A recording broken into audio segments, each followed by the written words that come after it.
హరి ఓం. పరమేశ్వరుడికి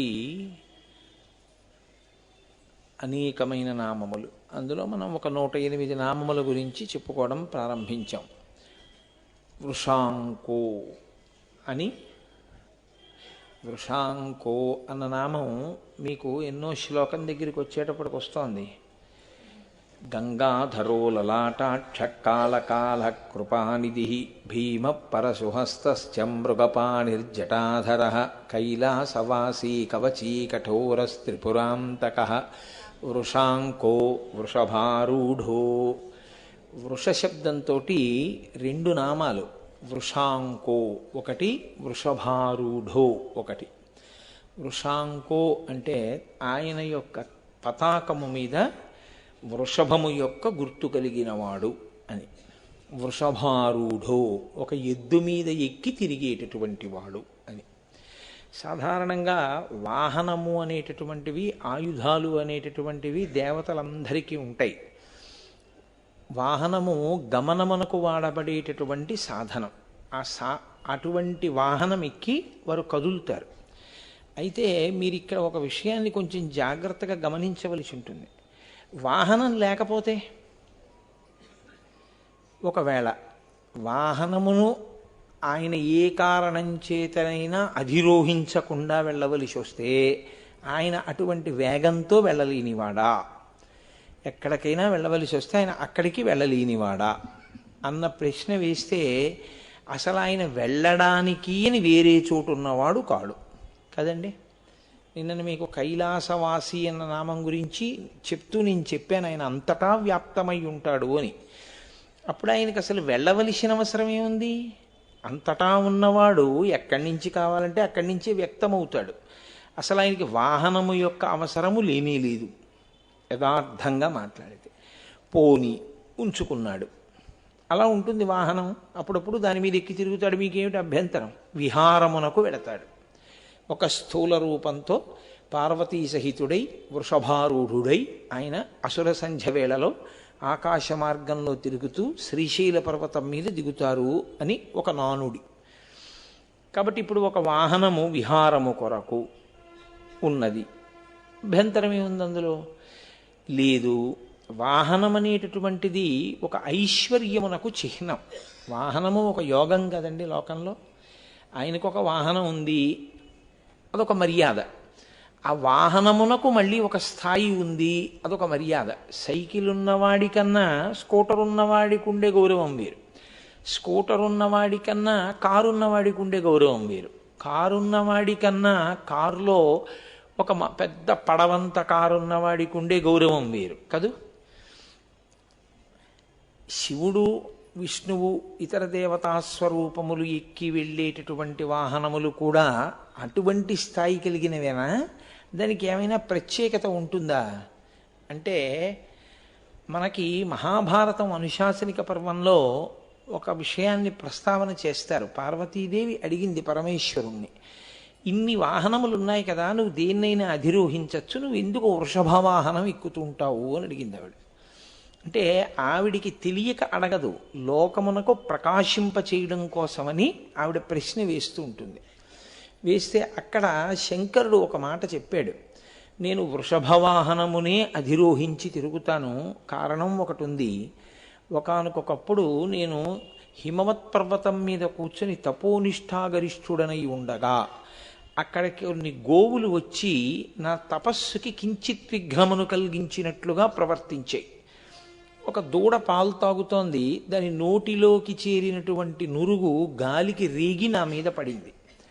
అప్పుడు అది ఎంగిలి కదా, నా మీద పడితే నాకు కించిత్ కోపం వచ్చి నేను అలా ఎర్రగా చూశాను.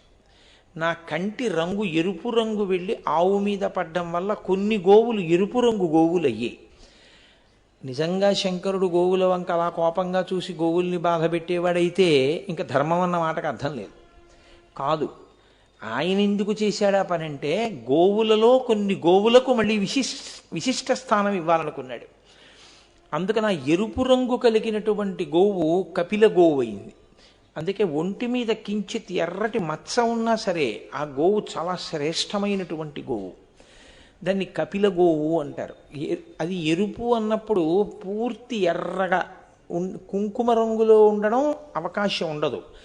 నలుపు ఎరుపు కలిస్తే ఎలా ఉంటుందో అటువంటి ఎరుపుని కపిలవర్ణము అంటారు. అటువంటి రంగు కలిగిన గోవులు లోకంలో తయారయ్యాయి. అప్పుడు బ్రహ్మగారు వచ్చి నన్ను వేడుకుని ఒక మాట అన్నాడు. ఈశ్వరా, మీకు తెలియని విషయం కాదు, పాల విషయంలో ఎంగిలి అన్న మాట లేదు. దూడ తాగినా ఆ పాలు ఎంగిలి కావు. కాబట్టి మీరు ఎందుకు కోపగించారు అని అడిగాడు. నేను ఒక చిరునవ్వు నవ్వి ఊరుకున్నాను. ఆయన ఉద్దేశ్యం ఏమిటంటే, ఇదిగో ఈ గోవులలో ఆ ఎరుపు రంగు కలిగిన గోవులు ఇప్పుడు శ్రేష్టతమములయ్యాయి. అటువంటి ప్రాణిని మళ్ళీ గోవులలో ఒక ఉత్కృష్టతను ఏర్పాటు చేయడం కోసం నేను అలా చూశాను. బ్రహ్మగారు సంతోషించి పరమేశ్వరుడి దగ్గరికి తీసుకొచ్చి ఒక ఎద్దుని బహూకరించాడు. ఆ ఎద్దుని స్వీకరించి ఆనాటి నుంచి ఆ ఎద్దుని నేను రెండుగా వాడుకుంటున్నాను. ఒకటి అదే నా పతాకం మీద ఉంటుంది. ఆ ఎద్దు మీద కూర్చుని నేను ప్రయాణం చేస్తూ ఉంటాను. ఇది బాహ్యంలో ఎద్దు మీద కూర్చుని ఆయన తిరుగుతాడు వరకు బాగుంటుంది. కానీ నిజంగా మన దృష్టితో లౌకికమైన దృష్టికోణంలో ఆలోచించినప్పుడు ఆయన కన్నా వేగవంతమైన సాధనాలు మనకు ఉన్నట్లు అవుతుంది కదండి. శంకరుడికి లేవు, మనకే ఉన్నాయి. ఆయన కన్నా వేగంగా వెళ్ళు. ఎద్దు మనం వెళ్ళినంత వేగంగా వెళ్ళదుగా, మన సాధనాలు వెళ్ళినంత వేగంగా వెళ్ళదుగా. అంతేనా దాని అర్థం? కాదు. ఎద్దుని వృషాంకో అని కదా ముందు, ధ్వజమునందు గుర్తుగా కలిగినవాడు అన్న మాటకు అర్థం ఏమిటంటే, వృష శబ్దము వర్షించడానికి మంగళప్రదమైనటువంటి దృష్టికోణమునకు, తాదాత్మ్యత కలిగినటువంటి దృష్టికి, శత్రు సంహారము చేయగలిగిన దృష్టికి, మిత్రులను ఉద్ధరించగలిగిన దృష్టికి అది ఒక సంకేతముగా నిలబడుతుంది. అందుకే ఏ కోరిక అన్నది కాదు, మీరు ఏ కోరిక కోరండి, ఆయనకి తీర్చలేనిది అన్నది లోకంలో లేదు. ఆయన ఏ కోరిక అయినా తీర్చగలడు. ఎందుకని? ఆయన భగవాన్, ఆయన సాక్షాత్ భగవానుడు. కాబట్టి ఆయన సృష్టి చెయ్యగలడు, స్థితి చెయ్యగలడు, లయ చెయ్యగలడు. అటువంటి వాడు మీరు కోరుకున్నటువంటి ఒక కోరికని తీర్చలేని వాడని ఎందుకు అనుకుంటున్నారు? ఏ కోరికనైనా ఆయన తీర్చగలిగినటువంటి వాడై ఉంటాడు. ఇప్పుడు ఈ మాట ఆయన కితాబు కొరక, ఆయనంత గొప్పవాడని చెప్పుట కొరక కాదు. నువ్వు ఆశ్రయించడంలో నిబద్ధతను పొందు. నువ్వు అక్కడ ఇక్కడ తిరగడం కాదు. నువ్వు ఈశ్వరుణ్ణి గట్టిగా పట్టుకుంటే ఈశ్వరుడు వేరొకరి రూపంలో నీకు ఉపకారం చేస్తాడు. నువ్వు పట్టుకోవలసింది ఈశ్వరుణ్ణే. అది ఏ కోరిక అవని, అది తీరడము అన్నది ఎవరి వల్ల జరుగుతుంది? ఒక్క ఈశ్వరుడి వల్లే జరుగుతుంది. అది సాధ్యాసాధ్యములన్న మాట ఏమీ ఉండదు ఆయనకి. ఒకసారి కంచికామకోటి పీఠాధిపత్యం వహించినటువంటి పరమాచార్య స్వామి వారు నిరూపించి చూపించారు. ఆయనకి ఒక అంత్యవాసి ఒకరు ఉండేవారు. ఆయన ఇంకా అసలు ఆయనకి ఈశ్వరుడు కూడా లేడు. ఆయన ఎప్పుడు చంద్రశేఖర చంద్రశేఖర చంద్రశేఖర చంద్రశేఖర అంటుండేవారు. అంత భక్తి పరమాచార్య స్వామి వారంటే. ఆయన బాగా పెద్దవారు అయిపోయారు. పరమాచార్య స్వామి వారు కాదు, ఆయన అంతేవాసి. పెద్దవారై పరమాచార్య స్వామి వారు కూడా పెద్దవారు అయిపోయారు. అప్పటికి పెద్దవారైపోయి ఆయన సహస్ర చంద్ర దర్శనోత్సవం లాంటి ఉత్సవం ఒకటి చేసుకుంటున్నారు. వయస్సు ఒక స్థితిని దాటిన తరువాత చేసుకునే ఉత్సవాన్ని. అది చేసుకునేటప్పుడు ఏమైందంటే, ఎలా చేసుకోవాలి, ఏ ఏ కార్యాలు చెయ్యాలి, ఇవన్నీ కాగితం మీద ఇలా ఇలా చేసుకోండి అని వ్రాసి ఇచ్చినది పరమాచార్య స్వామి. అలాగే చేయించుకుంటున్నారు ఆయన. చేయించుకుంటుండగా అకస్మాత్తుగా రెండవ రోజు మరి భార్య గారు కోమాలోకి వెళ్ళిపోయారు. ఆవిడ మధుమేహంతో బాధపడుతున్నటువంటి వ్యక్తి. నాకు జ్ఞాపకం ఉన్నంత వరకు నేను ఎప్పుడో చదివినటువంటి విషయాలు. ఆవిడ కోమాలోకి వెళ్ళిపోయారు. వెళ్ళిపోతే ఇప్పుడు తండ్రి గారి ఉత్సవం ఎలా పూర్తవుతుంది? కష్టం కదా. కాబట్టి కొడుకు చెన్నై నుంచి విమానంలో బయలుదేరి హైదరాబాద్ వచ్చాడు. హైదరాబాద్ పక్కన ఏదో ఒక చిన్న పల్లెటూరులో అప్పటికి ఆయన సంచారం చేస్తున్నారు పరమాచార్య స్వామి. అక్కడ ఉన్నారు. అతను ఒక కారులో తెల్లవారుజాము వేళటికి అక్కడికి చేరుకున్నాడు. పరమాచార్య స్వామి వారు విశ్రాంతిలో ఉన్నారు. ఉండమన్నారు శిష్యులు. తెల్లవారుజాము సమయంలో 3:30-4 మధ్యలో వారు లేచి దర్శనం ఇచ్చారు. ఏమైందని అడిగారు. ఇలా ఇలా జరిగింది, అమ్మ కోమాలోకి వెళ్ళిపోయింది, నేను మీ అనుగ్రహం కోసం వచ్చాను, అమ్మ లేకపోతే ఇప్పుడు ఉత్సవం జరగదు కదా, మీరే అనుగ్రహించాలి. ఖచ్చితంగా 4:30 అయింది తెల్లవారుజామున సమయం. పరమాచార్య స్వామి ఒక్కసారి పద్మాసనం వేసుకుని ధ్యానం చేశారు. ధ్యానం చేసి కొంచెం పంచదార తీసి పొట్లం కట్టించి, నువ్వు వెళ్ళి ఇది మీ అమ్మగారి నోట్లో వెయ్యి, మీ అమ్మగారు బతుకుతారన్నారు. అంటే ఆయన అన్నారు, నేను వెళ్ళే వరకు అమ్మ ఉంటుందా ఈ పంచదార వేయడానికి అన్నారు. ఉంటారు మీ అమ్మగారు. నువ్వు ఎలా పెడతావు చెన్నై అంటే, హైదరాబాద్లో 7:30కి విమానం ఉంది, కానీ అందుతుంది అని నాకు నమ్మకం లేదు, ఎందుకంటే నేను వెళ్ళలేను హైదరాబాదు 7:30 అయ్యేటప్పటికి, విమానం వెళ్ళిపోతుంది అప్పటికన్నారు. పరమాచార్య స్వామి ఒక్కసారి కళ్ళు మూసుకుని తెరిచన్నారు, వెళ్ళదు విమానం, నువ్వు వెళ్ళు అన్నారు. సరే, గురువుగారి మీద నమ్మకంతో ఆయన కారు వేసుకెళ్ళిపోయారు. వెళ్ళిపోతే విమానాశ్రయంలోకి వెళ్ళి అడిగితే విచిత్రం ఏంటంటే, ఏదో కారణం వల్ల విమానం ఆలస్యంగా ఉండిపోయింది, అక్కడ వెళ్ళలేదు అది. పైగా టికెట్లు ఖాళీగా ఉన్నాయి, ఇంకా విమానం నిండలేదన్నారు. ఆయన ఇది గురువుగారి ఆశీర్వచన బలమే అని చెప్పి టికెట్ కొనుక్కొని విమానంలో కూర్చున్నారు. అది చెన్నై వెళ్ళిపోయింది. ఈయన పరుగు పరుగున అమ్మగారి దగ్గరికి వెళ్ళారు. డాక్టర్లు అన్నారు, చాలా ఆశ్చర్యం, ఈవిడ కోమాలోకి వెళ్ళిపోయిందని మేము అనుకున్నాం, ఈవిడ ఖచ్చితంగా తెల్లవారుజామున 4:30 తెలివి వచ్చింది, ఈవిడికి ఎలా వచ్చిందో అన్నారు. వెంటనే పిల్లాడు ఆ పంచదార నోట్లో వేశాడు. ఆవిడ చక్కగా మాట్లాడారు. ఒక్కసారి ఆ పిల్లాడు జ్ఞాపకం తెచ్చుకున్నాడు, 4:30కి అమ్మకి తెలివి వచ్చింది, 4:30కి ఏదో అయింది అని. అతను గుర్తు చేసుకుంటే 4:30 పరమాచార్య స్వామి వారు ధ్యానం చేశారు. ఖచ్చితంగా ఏడాది పోయిన తర్వాత ఈ ఉత్సవాలన్నీ అయిపోయిన తర్వాత ఈ పిల్లవాడు మళ్ళీ పరమాచార్య స్వామి వారి దగ్గరికి వెళ్ళాడు. అమ్మగారు వెళ్ళిపోయారు కదా అని అడిగారు ఆయన. మీ అమ్మగారికి ఆయుర్దాయం 1 ఏడాది క్రితమే అయిపోయింది, ఆవిడ వెళ్ళిపోవాలి. నేను కామాక్షి అమ్మవారిని ప్రార్థన చేశాను, ఇంకొక ఏడాది ఇమ్మని. అమ్మవారు అనుగ్రహించి 1 ఏడాది ఇచ్చింది, అందుకని మీ అమ్మగారు వెళ్ళిపోయారు. ఉత్సవాలు పూర్తయిపోయాయిగా, ఆవిడ ఉన్నత లోకాలకు వెళ్ళిపోయింది, బెంగ పెట్టుకోకండి అని చెప్పారు. అంటే ఇప్పుడు నాకు చెప్పండి, పరమేశ్వరుణ్ణి నమ్మినటువంటి వాడి ప్రార్థనకి పరమేశ్వరుడు ఏదైనా ఇవ్వగలడంలో మీకేమైనా అనుమానం ఉందా? ఆయన ఏదైనా ఇవ్వగలడు. ఆయుర్దాయంతో పాటు దేనినైనా ఇవ్వగలడు, కానీ మీకు పూనిక ఉండాలి. సాధారణంగా ఇబ్బంది అంతా ఎక్కడొస్తుందో తెలుసా అండి? ఈశ్వరుణ్ణి వదిలి మనం వెళ్ళిపోతాం. మీరిక్కడ ఈశ్వరుణ్ణి వదిలి వెళ్ళిపోవడమే మీ కోరిక తీరకపోవడానికి కారణం. మీరు ఈశ్వరుణ్ణి వదలకుండా ఉంటే ఖచ్చితంగా రక్షిస్తాడు. మనం ఏం చేస్తామంటే భగవంతుణ్ణి విడిచిపెట్టేసి మనం వెళ్ళిపోతాం. వెళ్ళిపోయి మన స్వప్రయత్నం ఏదో మనం మొదలు పెడతాం, పోతుంది ఈశ్వరానుగ్రహం. అది గురువు యొక్క అనుగ్రహాన్ని, భగవంతుని యొక్క అనుగ్రహాన్ని వదిలిపెట్టేసుకుని మీరు వెళ్ళిపోయారనుకోండి, ఇక మిమ్మల్ని అనుగ్రహించడానికి ఏమీ ఉండదు, ఇంకా మిమ్మల్ని రక్షించే శక్తి ప్రపంచంలో ఏమి ఉండదు. ఆ వదులుకోకుండా మీరు నిలబడిపోగలిగారనుకోండి, నేను వెళ్ళను, నేను ఉండిపోతాను, గురువుగారు ఉన్నారు, భగవానుడు ఉన్నాడు అని నమ్మగలిగితే ఈశ్వరుడు మీ వెంట ఉంటాడు. మీరు వదిలేశారు అంటే ఏమిటి దాని అర్థం? మీకు నమ్మకం లేదు అని అర్థం. మీరేదో సాధించగలరని మీరు అనుకున్నారు అని అర్థం. అదే కొంప ముంచేస్తుంది. కాబట్టి విశ్వాసము మీకు ఉండాలి. ఇది ఈశ్వరుడి గొప్పతనము అని మీరు అన్నారనుకోండి, మీకెప్పుడు పనికి వస్తుంది? మీకెప్పుడు పనికి వస్తుందంటే మీరు ఆ విశ్వాసంతో నిలబడితే పనికి వస్తుంది. మీరు ఆ విశ్వాసమును వదిలిపెట్టి నిలబడితే పనికిరాదు. ఇంతమంది డాక్టర్లు ఉన్నారు, ఇంతమంది డాక్టర్లు చూస్తున్నారు, ఇది చేయింది పరమాచార్య స్వామి వారు చేస్తారా అని ఆ పిల్లాడు అనుకుని ఉంటే వాళ్ళ అమ్మగారు ఏడాది ఉండరు. ఆ పిల్లవాడు ఏం నమ్మాడంటే చేస్తే పరమాచార్య స్వామి చెయ్యాలని డాక్టర్లను వదిలేసి గురువుగారి దగ్గరికి వెళ్ళిపోయాడు. గురువుగారిని వదిలేసి డాక్టర్ గారి దగ్గరికి వెళ్ళి ఉంటే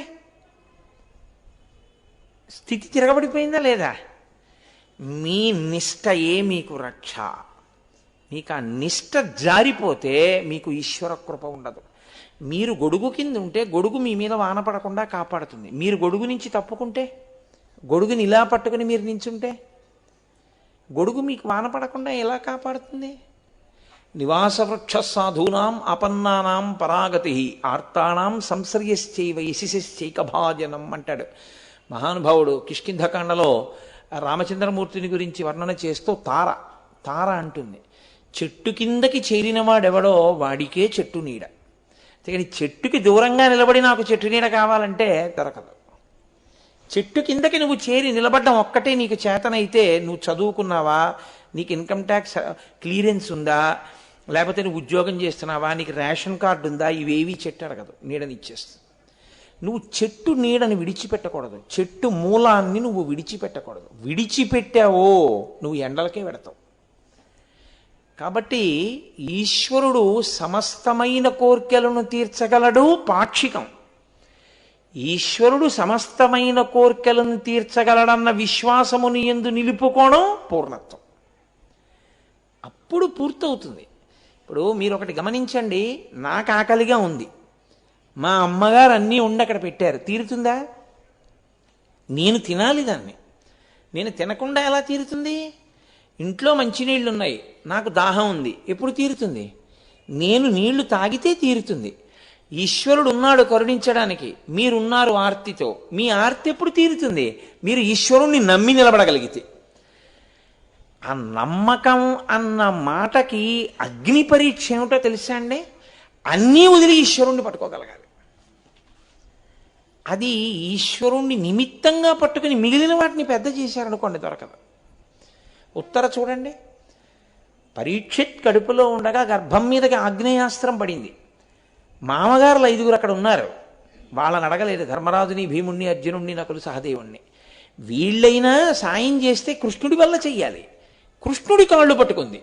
చెల్లెలి కోడల, నీదు మేనల్లుడు శత్రువుల చేత హతుడయ్యను, ఓ సంపుల్లారవిందలోచన భల్లాగ్ని అణచి శిశువు బ్రతికింపకదే అని అడిగింది. బ్రతికించాడా లేదా? ఈశ్వరుడు బ్రతికించలేదని నెపం వేయకు, గురువుగారు బ్రతికించలేదని నెపం వేయకు. నీవు నిలబడలేకపోయావని నువ్వు ఒప్పుకో. దానివల్ల కనీసం నీకు ఉత్తరోత్తర అభివృద్ధి కలుగుతుంది. ఇది మనకి నేర్పుతుంది. వృషాంకో కాదు, దాన్ని నేను ఇంకొంచెం విస్మృతిలోకి తీసుకొస్తాను. వృషభారూఢో, ఆయన ఎద్దు మీద ఎక్కి తిరుగుతాడు. ఎప్పుడైనా కూడా లోకంలో ఆవు, ఎద్దు ఈ రెండూ కూడా రెండిటికి సూచనలుగా చెప్తారు. గోవు భూమికి సంకేతం. అందుకే అసలు లోకమునందు శాంతి అన్న మాటకి, కామ్యము తీరుట అన్న మాటకి, మంగళమును కల్పించుట అన్న మాటకి ఆధారమేది అంటే గోవు మాత్రమే. ఎందుకో తెలుసా అండి? వ్యక్తిగత స్థాయిలో మీకు కోరిక ఉంది, మీరు తీర్చుకోవాలి. అభిషేకం చేసుకోండి అని చెప్పాను నేను. ఇప్పుడు పాలతో అభిషేకం చేయాలి. మీరు గేదె పాలతో చేయకూడదు, ఆవు పాలతో చేయాలి. మంత్రం మీ దగ్గర ఉంది, పాలు ఆవు వల్లే రావాలి. భూమి శుద్ధి కావాలి, మీరు ఒక పుణ్యకార్యం చేస్తున్నారు, భూశుద్ధి జరగాలి, గోమయంతోనే చెయ్యాలి. మీకు ఆశీర్వచనం సిద్ధించాలి, నీతిని పుచ్చుకోవాలి. శరీర శుద్ధి కలగాలి, గోమూత్రాన్ని మిగిలిన 4 గవ్యాలతో కలిపి పంచగవ్య ప్రాసనం అని పంచగవ్య ప్రాసనం చేసుకోవాలి. శరీరానికి ఏదో శుద్ధి జరగాలి, ఆవు పేడ నాలిక మీద రాసుకోవాలి. ఆవు లేదు, మంత్రం ఉంది, మీకెవరేం చేస్తారు? మంత్రం ఉన్నా గోవు లేనినాడు ఏదీ జరగదు. అందుకే మంత్రం వచ్చిన బ్రాహ్మణుడు మీకు ఉపకారం చేయగలడా, గోవు ఉపకారం చేయగలదా అంటే గోవు లేనినాడు ఎంత మంత్రం వచ్చినా బ్రాహ్మణుడు కూడా మీకేం చేయలేడు.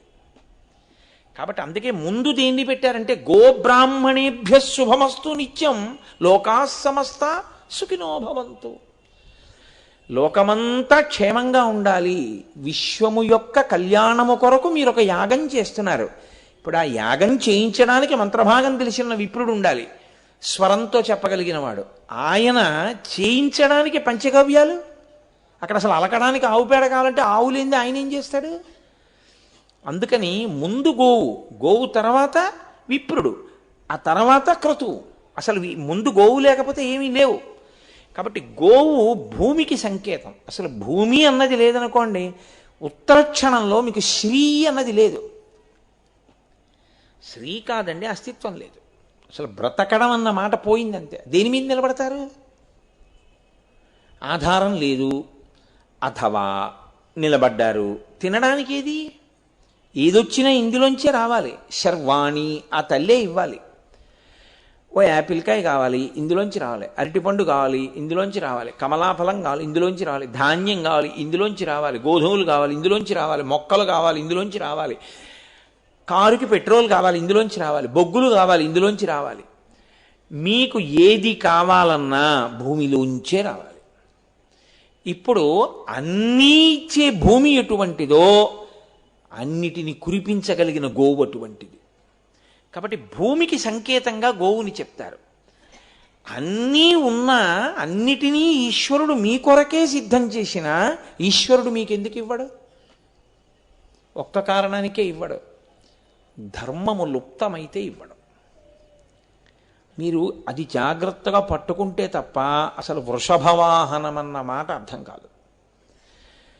మీరు చూడండి, ఇంట్లో అమ్మ పిల్లాడికి ఇష్టమని మంచి పకోడీ వండి పెట్టింది. స్కూల్ నుంచి వస్తాడు, పిల్లాడికి పెడదామని. పిల్లాడి కన్నా ముందు ఇంకా పిల్లలందరినీ ఒక లైన్లో బయటికి పంపిస్తారు కదండి. పంపించే ముందు టీచర్స్ వెళ్ళిపోవచ్చు. కాబట్టి టీచర్ గారు వెళ్ళిపోతూ ఓసారి అలా తలుపు కొట్టి ఆవిడ్ని పిలిచి, మీ అబ్బాయి పరిస్థితి ఏమీ బాగులేదు, ఎక్కడి నుంచి తెస్తున్నాడో తెలియదు, రోజు డబ్బులు పట్టుకొస్తున్నాడు, ఇంత చిన్న వయస్సులో వాడు చెయ్యరాని పనులు చేస్తున్నాడు, వాడు కొనకూడనివి కొని తాగకూడనివి తాగుతుండగా నా కంట పడ్డాడు, మీరు కావాలంటే వాడి జేబులు చూడండి, వాడి నోరు వాసన చూడండి, వాడి బట్టలు చూడండి, వాసన చూస్తే మీకు తెలుస్తుంది వాడు దురభ్యాసాలకు అలవాటు పడుతున్నాడండి అని మేము స్కూల్లో ఎంతసేపు నిగ్రహిస్తాం, మీరు ఇంట్లో చూడాలి, మీ పిల్లాన్ని జాగ్రత్త చేసుకోండి అని చెప్పి టీచర్ గారు వెళ్ళిపోయారు. తెలుసున్నవారు కాబట్టి చెప్పాను సుమా అమ్మ అని. అమ్మ పకోడీ పిల్లాడికి పెట్టడానికే చేసింది. ఇప్పుడు కొడుకు వచ్చాడు, పెడుతుందా? దానాన్న తిను, పకోడీ నీకోసమే చేశానురా అని పళ్ళెంలో పోసి పెడుతుందా? పెట్టదు, ఉగ్రురాలు అవుతుంది. సరిగదా తండ్రికి కూడా చెప్తుంది. ఒకవేళ పెట్టవలసి వచ్చినా చాలా అన్యమనస్కంగా పెడుతుంది కదండి. వాడి కోసమే వండిన అమ్మ వాడికి ఎందుకు పెట్టలేదు? వాడు ఎలా ఉండాలని తల్లిదండ్రులు కోరుకున్నారో అలా వాడు ఉండలేదు, అందుకని వాడికి పెట్టలేదు తప్ప వాడికి పెట్టద్దన్నది అమ్మ కోరిక. నిజానికి అమ్మ పెట్టకుండా చేసుకున్నది వాడు.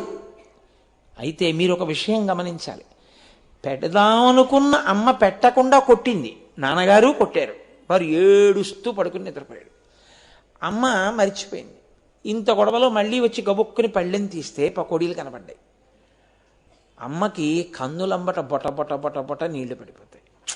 ఇంత కష్టపడి మధ్యాహ్నం నుంచి చేశాను పెడదామని, పకోడీలు తినకపోగా అన్ని దెబ్బలు తిని పడుకున్నాడు అని వెంటనే అమ్మ ఈశ్వరుడికి ఏమన్నా నమస్కారం చేస్తుందంటే, వీడికి సద్బుద్ధిని ఈ తండ్రి, ఎందుకు ఇలా దెబ్బలు తింటున్నాడు, ఎందుకు ఇలా తప్పుగా ప్రవర్తిస్తున్నాడు అని బాధపడుతుంది తప్ప కొట్టడంలో క్రౌర్యం ఉందని మీరు అనగలరా?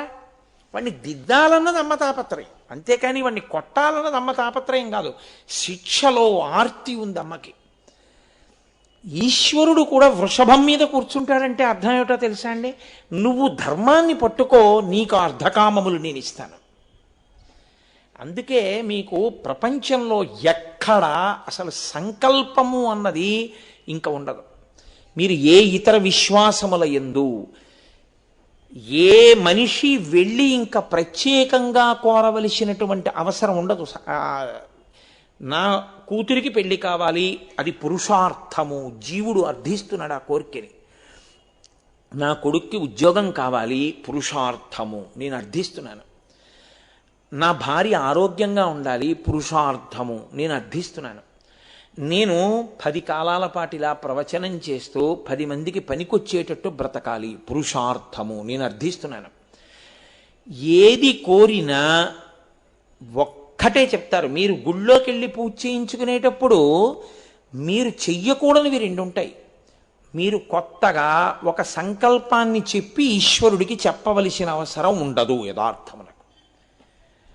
కారు కొనుక్కోవడం కోసం, ఇల్లు కొనుక్కోవడం కోసం అలా ఏం పూజలు చెయ్యక్కర్లేదు. 2, ఇంటి యజమాని పేరు చెప్పి ధర్మపత్ని సమేతస్య అంటే చాలు.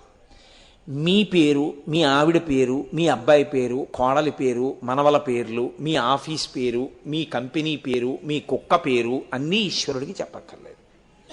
ఎందుచేత అంటే ఋషులు అలా నిబద్ధం చేశారు, అంత అందంగా దాన్ని తీసుకొచ్చారు. నా కొడుకు అందరూ బాగుండాలని అనుకున్నాడు అనుకోండి, మా ఇంట్లో అందరం బాగుండాలి అని అనుకున్నాడు అనుకోండి, నా పేరు మీద చేయించాలి పూజ.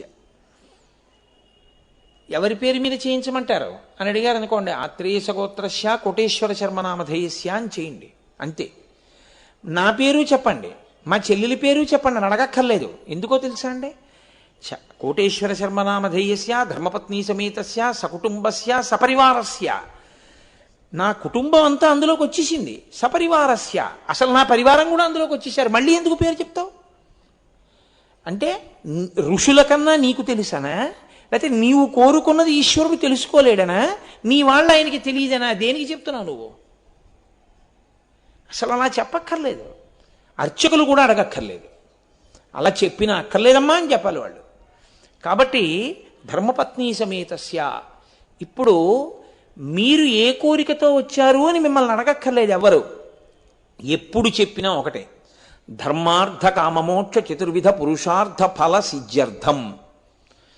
ఇంకా ఏమైనా పోని ఇంకా కోరిక ఉండిపోతే మనోవాంఛాఫల సిద్ధ్యర్థం అంతే. అసలు అది కూడా అనవసరం అంటాను నేను.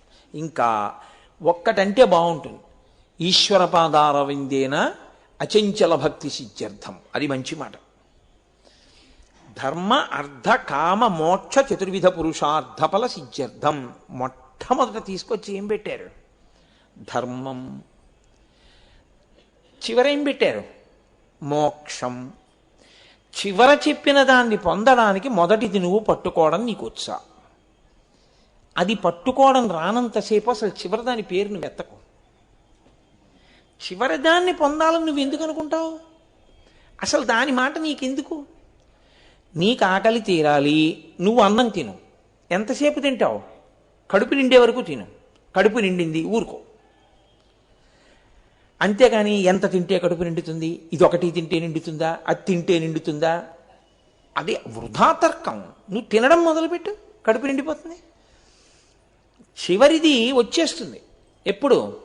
మొదటి దాంతో మధ్య రెండు ముడి.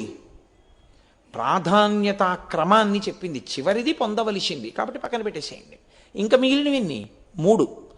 మూడిటిలో 2 మీ మనసులో ఎప్పుడు ద్యోతకమవుతుంటాయి, అర్ధము కామము. ఈ 2 కదండి. ఈ అర్ధకామములు ఎప్పుడు ఎలా పొందాలో, ఎలా ఖర్చు పెట్టాలో, మనకి ముడి దేంతో పడాలో చెప్తుంది. ఇది పరిశీలనము. దీనికి ఎవ్వరి సాక్షి ఉండదు, మీకు మీరే సాక్షి. ఎందుకో తెలుసా అండి, అనుశాసనిక పర్వం చెప్తూ పార్వతీదేవి ధర్మముల గురించి నాకు చెప్పు అని అడిగింది పరమశివుణ్ణి. ఆయన ఆ ధర్మం గురించి చెప్తూనే ధర్మం పట్టు ఎక్కడొదిలేస్తే ఉత్తర జన్మల్లో ఎలా బాధిస్తుందో చెప్తాడు. అది ఏమవుతుందంటే మనం వదిలేసినప్పుడు బాగుంటుంది, అది అనుభవంలోకి వచ్చినప్పుడు భయంకరంగా ఉంటుంది. కాబట్టి అలా చెయ్యవద్దు. ధర్మాన్ని నువ్వు పట్టుకో, అర్థాన్ని ధర్మంతో ముడి, కామాన్ని ధర్మంతో ముడి. నువ్వు పొందేటప్పుడు, పొందడము అంటే ఏదో అర్థము ఎప్పుడూ భద్రత కొరకోనో భావనతో చేస్తూ ఉంటారు. ఏది చెయ్యాలన్నా ఓ 4 రూపాయలు ఉండాలి కదండి. ఒక విషయాన్ని మీరు బాగా జ్ఞాపకం పెట్టుకోవాలి, మీ ఆర్జన యొక్క విధానమేమి దాన్ని ఈశ్వరుడు దృష్టిలోకి తీసుకుంటాడు. ఎందుకంటే మీరు అందుకే గోదానం చేసేటప్పుడు ఏం చెప్తారో తెలుసా అండి, నీ దగ్గర ఇంకో రకం డబ్బున్న దాంతో గోవుని కొని దానం చేయొద్దని చెప్తారు. అంతకన్నా దురన్యాయం ఇంకోట్లేదు. నీ కష్టార్జితంతో గోవుని కొనాలి, లేకపోతే శిష్యులు ఇవ్వచ్చు, కొడుకు కొనివ్వచ్చు. అంతేకాని అన్యాయమార్జితమన్న మాట అసలు శాస్త్రంలో లేదు, అలా చేయకూడదు. అలా చేశావు అప్పుడు నీ ఏమవుతుందో తెలుసంటే అర్థమనర్థం భావయ నిత్యం. ఈశ్వరుడు ఏం చేశాడంటే దాన్ని ఎలా కదపాలో కూడా చూస్తాడు. అప్పుడు దాని మించి అది కష్టరూపంలో బయటికి వెడితే బాధపడిపోతావు. కాబట్టి అర్థం సంపాదించడంలో ధర్మం ఉండాలి, వ్యయమునందు ధర్మం ఉండాలి. ఉంది కదా అని అపాత్రదానం చేయకూడదు, దేనికి పడితే దానికి ఖర్చు పెట్టకూడదు, పాత్రత ఎరిగి దానం చేయాలి. అందుకే దానం చేసేటప్పుడు దగ్గర పెట్టుకోవలసింది కొడుకుని, సంప్రదించవలసింది గురువుని. ఎందుకో తెలుసా అండి, ధర్మము తనతో ఆగిపోకూడదు, ధర్మము అనుసృతంగా నడవాలి, వెడుతూ ఉండాలి. ధర్మము ఎంత ప్రవహిస్తుందో ఇల్లు అంత వృద్ధిలో ఉంటుంది. నేను మీకు ఒక్కటే చెప్తాను, బాగా జ్ఞాపకం పెట్టుకోండి విషయం. మీ ఇంటి శాంతియే మీరు కోరుకున్నది, అంతే. మీరు 10 కోట్లు ఉన్నాయి, పక్షవాతంతో ఉన్నాడు, ఏమిటి నాకు చెప్పండి ఆనందం? కాదు, చక్కగా భార్య వండింది కడుపు నిండా తింటాడు, కడుపులో జరిగే వరకు ఈశ్వరుడి సేవ చేస్తాడు. ఎవరి గురించి ఆలోచించినా వాళ్ళు వృద్ధిలోకి రావాలని కోరుకుంటాడు. ఎవ్వరి మీద కక్ష పట్టుకోడు. వాడి మీద కక్ష పట్టాడా, వాడిని వదిలేసుకున్నాడా, వాడి కర్మ. ఆవిడేం చేస్తాడు, వాడిని ఉద్ధరించేవాడి లోకంలో ఉండడం. తాను మాత్రం ఆర్జన యందు ధర్మం, ఖర్చు యందు ధర్మం. ఇది కొడుక్కి ఎలా తెలుస్తుంది రేపు పొద్దున్న? అందుకే ధర్మకార్యం చేసేటప్పుడు కొడుకు పక్కన ఉండాలి. ధర్మం చేసేటప్పుడు ధర్మం చెయ్యండి, ధర్మం చెయ్యండి అంటుంటారు. మన వాళ్ళు చూడండి, బాబు ధర్మం చేయండి బాబు అంటుంటారు యాచకులు. బాబు ధర్మం చేయండి బాబు అన్న మాటకు అర్థం ఏమిటో తెలుసా అండి? వాళ్ళు అడుగుతున్నది నిజానికి మిమ్మల్ని ధర్మం చేయమని వాడెందుకు చెప్పడం? వాడేమన్నా మీకు ఆచార్యుడా? ధర్మం చేయండి బాబు అంటే వాడి ఉద్దేశ్యం ఏంటంటే, ఏమో గతంలో ఒకడికి పెట్టక ఇలా అయిపోయాను, దాచుకుని పాడైపోయాను, మీరు ఉన్నది ఇప్పుడు ఇచ్చుకోండి, ఎప్పుడూ ఇచ్చే చెయ్యి అవుతుంది. కాదు, ఇచ్చేటప్పుడు ఇవ్వడం కోసమని పనికిమాలిన మార్గాల్లో తేకండి, కట్టి కుడుపుతుంది. కాబట్టి ధార్మికంగా తెచ్చి ధార్మికంగా ఇవ్వండి, మీరు వృద్ధిలోకి వస్తారు అని మీకు బోధ చేయడానికి ధర్మం చేయండి బాబు అంటారు. మన వాళ్ళు ఏది చేసినా అంత గంభీరంగా పెడతారు విషయాన్ని. కాబట్టి కేవలం ఇచ్చేయడం గొప్ప కాదు, నువ్వు ఎలా తెచ్చావన్నది కూడా లక్ష్యంలోకి వస్తుంది. అందుకే పరమాచార్య స్వామి వారు ధార్మిక నిష్ఠ అంటే అద్భుతమైన నిష్ఠ అయింది. ఒకానొకప్పుడు ఆయన ఎప్పుడూ ఒక్కళ్ళ దగ్గర అధిక మొత్తాలు తీసుకునేవారు కాదు, బాగా తెలిస్తే తప్ప కుటుంబం. ఆయన ఏదో ఒక సత్కార్యం చెయ్యాలి అని సంకల్పం చేశారు. పరమాచార్య సంకల్పం చేస్తే దానికి ఎదురా అది కామాక్షి సంకల్పం. ఒక వ్యక్తి వచ్చి ఓ 3 లక్షలు 4 లక్షలు అక్కడ పెట్టాడు. స్వామి మీరు ఇది చెయ్యాలనుకుంటున్నారట, మీరు ఈ ద్రవ్యం స్వీకరించండి అని. ఆయన ఇలా ఒకసారి ఆ డబ్బు వంక చూసి, అలా ఒకసారి ఆ వ్యక్తి వంక చూసి, అక్కడే ఉన్నటువంటి ఒక సద్బ్రాహ్మణుణ్ణి పిలిచి ఇలాగా సత్యదండంతో ఇలా తోసి నువ్వు తీసుకో అన్నారు. ఆయన తీసుకున్నాడు. తీసుకుని సంతోషంగా అబ్బా 3 లక్షలు భలే అనుకోకుండా ఇచ్చారే అనుకున్నాడు. ఆయన అన్నారు, బ్రాహ్మణుడు తృప్తితో కదూ బతకాలి, బ్రాహ్మణుడు డబ్బు కోసం వెంపర్లాడకూడదు కదూ అన్నారు. అవును స్వామి, వెంపర్లాడకూడదు. నువ్వు 3 లక్షలు పుచ్చుకున్నావు కదూ, తృప్తి అన్న మాట ఎందులోకి వస్తుందో అంత నువ్వు ఉంచుకుని మిగిలింది గుడికి ఇచ్చే అన్నారు. ఇప్పుడు ఆ 3 లక్షల్లో ఆయన 116 ఉంచుకుని మిగిలింది గుడికి ఇచ్చేసాడు. ఇప్పుడు ఆ ద్రవ్యానికి ఏమైందో తెలుసా అండి? ఒక సద్బ్రాహ్మణుడు దానం పుచ్చుకున్నాడు కాబట్టి ఆ ద్రవ్యము శుద్ధి అయిపోయింది. ఇప్పుడు అది బ్రాహ్మణ ధనమైంది. ఒక మంచి వ్యక్తి యొక్క ధనమైంది. మంచి వ్యక్తిని గుర్తేమిటి, దాని మీద వ్యామోహం లేకుండా ఉండాలి. కాబట్టి తృప్తి అన్న మాటకి ఎంత అర్హమో అంత పుచ్చుకుని మిగిలింది అన్నారు. ఆయన 116 ఉంచుకుని మిగిలింది ఇచ్చారు. ఇప్పుడు ద్రవ్య శుద్ధి కుదిరింది, ఆయన అనుకున్న పని జరుగుతుంది. ఇప్పుడు ఆయన ఆర్జన దిద్దేవారు అప్పుడు. అది అందుకని ఒక మంచి పని చేసేటప్పుడు గురువుగారిని సంప్రదించి చెయ్యండి అంటారు. చేసేటప్పుడు కొడుకుని దగ్గర పెట్టుకోండి అంటారు. ఎందుకో తెలుసా అండి? వాడికి ఎప్పుడూ ఏమీ తెలియదు అనుకోండి మీరు చేసేది.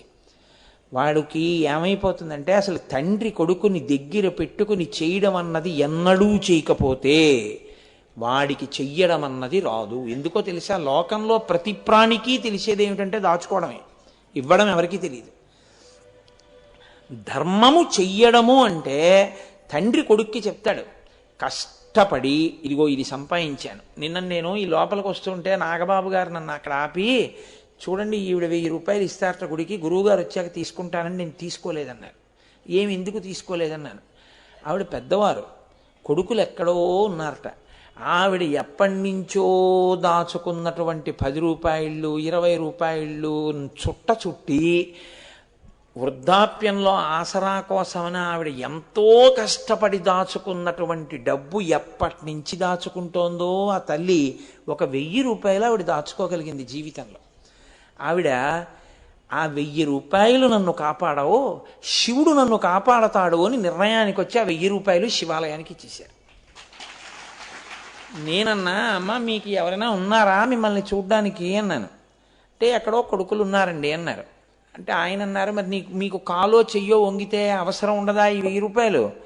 ఆవిడ అన్నారు, శివుడు ఉన్నాడు నువ్వు ఉన్నావు అన్నారు. నేను తెల్లబోయి, అబ్బా ఏమి ధృతి అనుకుని, మీ ద్వారా పుచ్చుకుందామని ఆగానండి అన్నారు. నేను తీసుకుని నేనన్నాను, అమ్మా ఈశ్వర దృష్టిలో నేను మీకు ఈ సమయమునందు కొడుకునగుదునుగాక, మీ కొడుకుగా ఈ ద్రవ్యాన్ని ఇస్తున్నాను, నా తల్లి అభ్యున్నతి కొరకు మిమ్మల్ని అమ్మగా భావన చేసి ఇస్తున్నానమ్మా అని ఇచ్చొచ్చేసాను. కాబట్టి దానము ఇప్పుడు ఒక 100 కోట్లు ఇస్తే ఎంత పుణ్యం వస్తుందో ఆవిడ ఖాతాలో అంతా పడిపోతుంది. ఎందుకో తెలుసా అండి, ఆవిడ ఇన్నేళ్ల నుంచి దాస్తే అయిందో ఆ 1000 రూపాయలు. ఆవిడ ఆ 1000 రూపాయలని తృణప్రాయంగా శివుడు ఉన్నాడు నన్ను చూడ్డానికని ఇచ్చేశారు అంతే ఆవిడ. అరే ఏమి ధృతి అంటే అది. కాబట్టి మీరు జాగ్రత్తగా గమనించండి, అర్థం కామం, కోరిక మనసు చెప్పకుండా ఉండదు, ఎప్పుడూ దిక్కుమాలిన కోరిక చెప్తూనే ఉంటుంది. దానికి ఏముందంటే నదరా, దీనికి నదరగా కనపడ్డవన్నీ నావైతే బాగుండుంటుంది. నువ్వు తిరస్కరించగలగాలి, నోర్మొయ్. నువ్వు అలా అడగడం ఏంటి? ఎటువంటి శరీరంలో ఉన్నావు? మనుష్య శరీరంలో ఉండి అదే నువ్వు కోరవలసిందే. ఇంకొకసారి ఎప్పుడైనా ఇటువంటి ప్రస్తావన తెచ్చావో అనుశాసన పర్వం ఇంకో 11 మాటలు చదివిస్తాను అని మీరు చెప్పారనుకోండి, అది ఊరుకుంటుంది. మీరు అంగీకరించారనుకోండి, అది మీతో ఎంత తప్పైనా చేయించేస్తుంది. అందుకే అర్థమనర్థం భావయ నిత్యం, కామమును అర్థమును పరిశీలనం చేస్తూ ఉండాలి, ఎప్పుడూ పరిశీలనం చేస్తూ ఉండాలి. ఇది రెండిటిని ధర్మానికి ముడేస్తూ ఉండాలి. ధార్మికమైన కామము ఏ దోషము లేదు. నాకు కొడుకు పుట్టాలి అని కోరుకున్నారనుకోండి, తప్పేమిటి? కొడుకు పుట్టాలని కోరుకోవద్దా? మరి పితృరుణం తీరద్దు? నా భార్యా బిడ్డలు కడుపు నిండా అన్నం తినడానికి కావలసినంత ద్రవ్యం కావాలి, ఏమీ తప్పులేదు. నేను కొద్దిగా దాన ధర్మాలు చేసుకోవడానికి నాకు ద్రవ్యం కావాలి, ఏమీ తప్పులేదు. నా ఆరోగ్యం బాగుండాలి, ఏమీ తప్పులేదు. ఇటువంటి ధార్మికమైనటువంటి కోరికలు ఏముంటాయో అవి ధర్మంతో ముడిపడుతోందా? అదొక్కటే మీరు చేసుకోవాల్సిన పరీక్ష. ధర్మంతో ముడిపడింది, మీరేమీ మొహమాట పడక్కర్లేదు, హాయిగా సంతోషంగా మీరు అనుభవించవచ్చు. ఈశ్వరుడు అందుకే ఇచ్చాడు భోగస్థానాలు, మీరు చక్కగా అనుభవించవచ్చు. ఓ కొబ్బరికాయ బెల్లం ముక్క ఈశ్వరుడికి నైవేద్యం పెట్టి కొబ్బరికూరు బెల్లం తినచ్చు. ఈశ్వరుడికి పాయసం నైవేద్యం పెట్టి తినచ్చు, మీ ఆరోగ్యం అనుమతిస్తే. ఇది అసలు తప్పు. ఇలా నేను ఇటువంటి కోరిక నా మనసులోకి రాకూడదు, ఇది ధర్మముతో ముడి పట్టలేదు. ఆ కోరిక అసలు ఈశ్వరుడి దగ్గర కాదు, నీలోకే రాకూడదు. ఈ పరిశీలనము నీకొస్తే నేను ప్రీతి పొంది నువ్వు అడగవలసిన అవసరం లేకుండా నేను నిన్ను చూస్తాను. ఇది ఆయన వృషభమునెక్కి తిరగడం, అది ధర్మము మీద ఎక్కి తిరగడం. అందుకే నేను అంటే ఏదో నా ఉపన్యాసం పూర్తి చేయాలి కాబట్టి అంతవరకే చెప్తున్నాను. కానీ మళ్ళీ ఈ ధర్మాన్ని అందరికీ పనికొచ్చే ధర్మాలు అని కొన్ని ఉంటాయి, సామాన్య ధర్మములు అంటారు. సామాన్య ధర్మములు సమస్త మానవాళికి ఉంటాయి, ఇతర ప్రాణులకు ధర్మం అన్న మాట లేదు. ఎందుకో తెలుసా అండి, వాటికి శాస్త్రము పనికిరాదు, గురువు ఉండడు, వాటికి అసలు తమని తాము సంస్కరించుకోవలసిన అవసరం వాటికి ఏమి ఉండదు. వాటి అన్నిటికీ కలిపి ఒకటే ధర్మం, పశుధర్మం. మనకో నిరంతరం మారిపోతూ ఉంటుంది ధర్మం. నేను ఇప్పుడు ఇలా ఉన్నాననుకోండి, నేను ప్రవచనం చేసేవాడిగా నా ధర్మం నేను నిర్వర్తించాలి.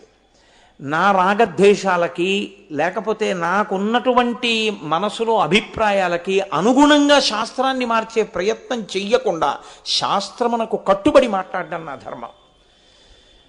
నేను ఇది దిగిపోయి ఇంటికి వెళ్ళిన తర్వాత నా భార్య నాతో ఏదైనా ఒక ఇంటి సమస్య గురించి చెప్తోందనుకోండి, అప్పుడు నాది భర్తృధర్మం. నేను ఆమె భర్తగా, ఇంటి యజమానిగా దాన్ని విని పరిశీలించి ఎలా పరిష్కరిద్దాం అని చెప్పడం నా ధర్మం. అంతేకాని అప్పుడు మెట్ట వేదాంతం చెప్పకూడదు దానికి. అలాగే నా కొడుకు దగ్గర నిలబడ్డాను అనుకోండి, పితృధర్మం. నా తల్లి దగ్గర నిలబడ్డాను అనుకోండి, పుత్రధర్మం. రేపు ఆఫీస్కి వెళ్ళాను అనుకోండి, ఉద్యోగి ధర్మం. ధర్మము ఒక్కలా ఉండదు. ఏకాదశి వచ్చిందనుకోండి ఉపవాసం ధర్మం, ద్వాదశి వచ్చిందనుకోండి పారణ ధర్మం. ధర్మము నిరంతరము మారుతూ ఉంటుంది. మారిపోయే ధర్మాన్ని, ఎవరి స్థానంలో ధర్మాన్ని వాళ్ళు పట్టుకోవాలి. అది అతిక్రమించడమే అన్నిటికన్నా దోషభూయిష్టం. అది తెలియక ఏం చేస్తారంటే, చాలా నేను బాగా ప్రవర్తించేస్తున్నాను అనుకుంటారు. అది ధర్మమన్న చట్రములోకి ఇమడలేదు, మిమ్మల్ని రక్షించదు. మీరు ఎప్పుడూ జ్ఞాపకం పెట్టుకోవలసిన మాట అదొక్కటే. ధర్మమన్న చట్రంలోకి ఇముడుతోంది మీరు చేసే పని, మీకు శ్రీరామ రక్ష. ధార్మిక చట్రములోకి ఇమిడినటువంటి కోరిక ఈశ్వరానుగ్రహమును కల్పిస్తుంది.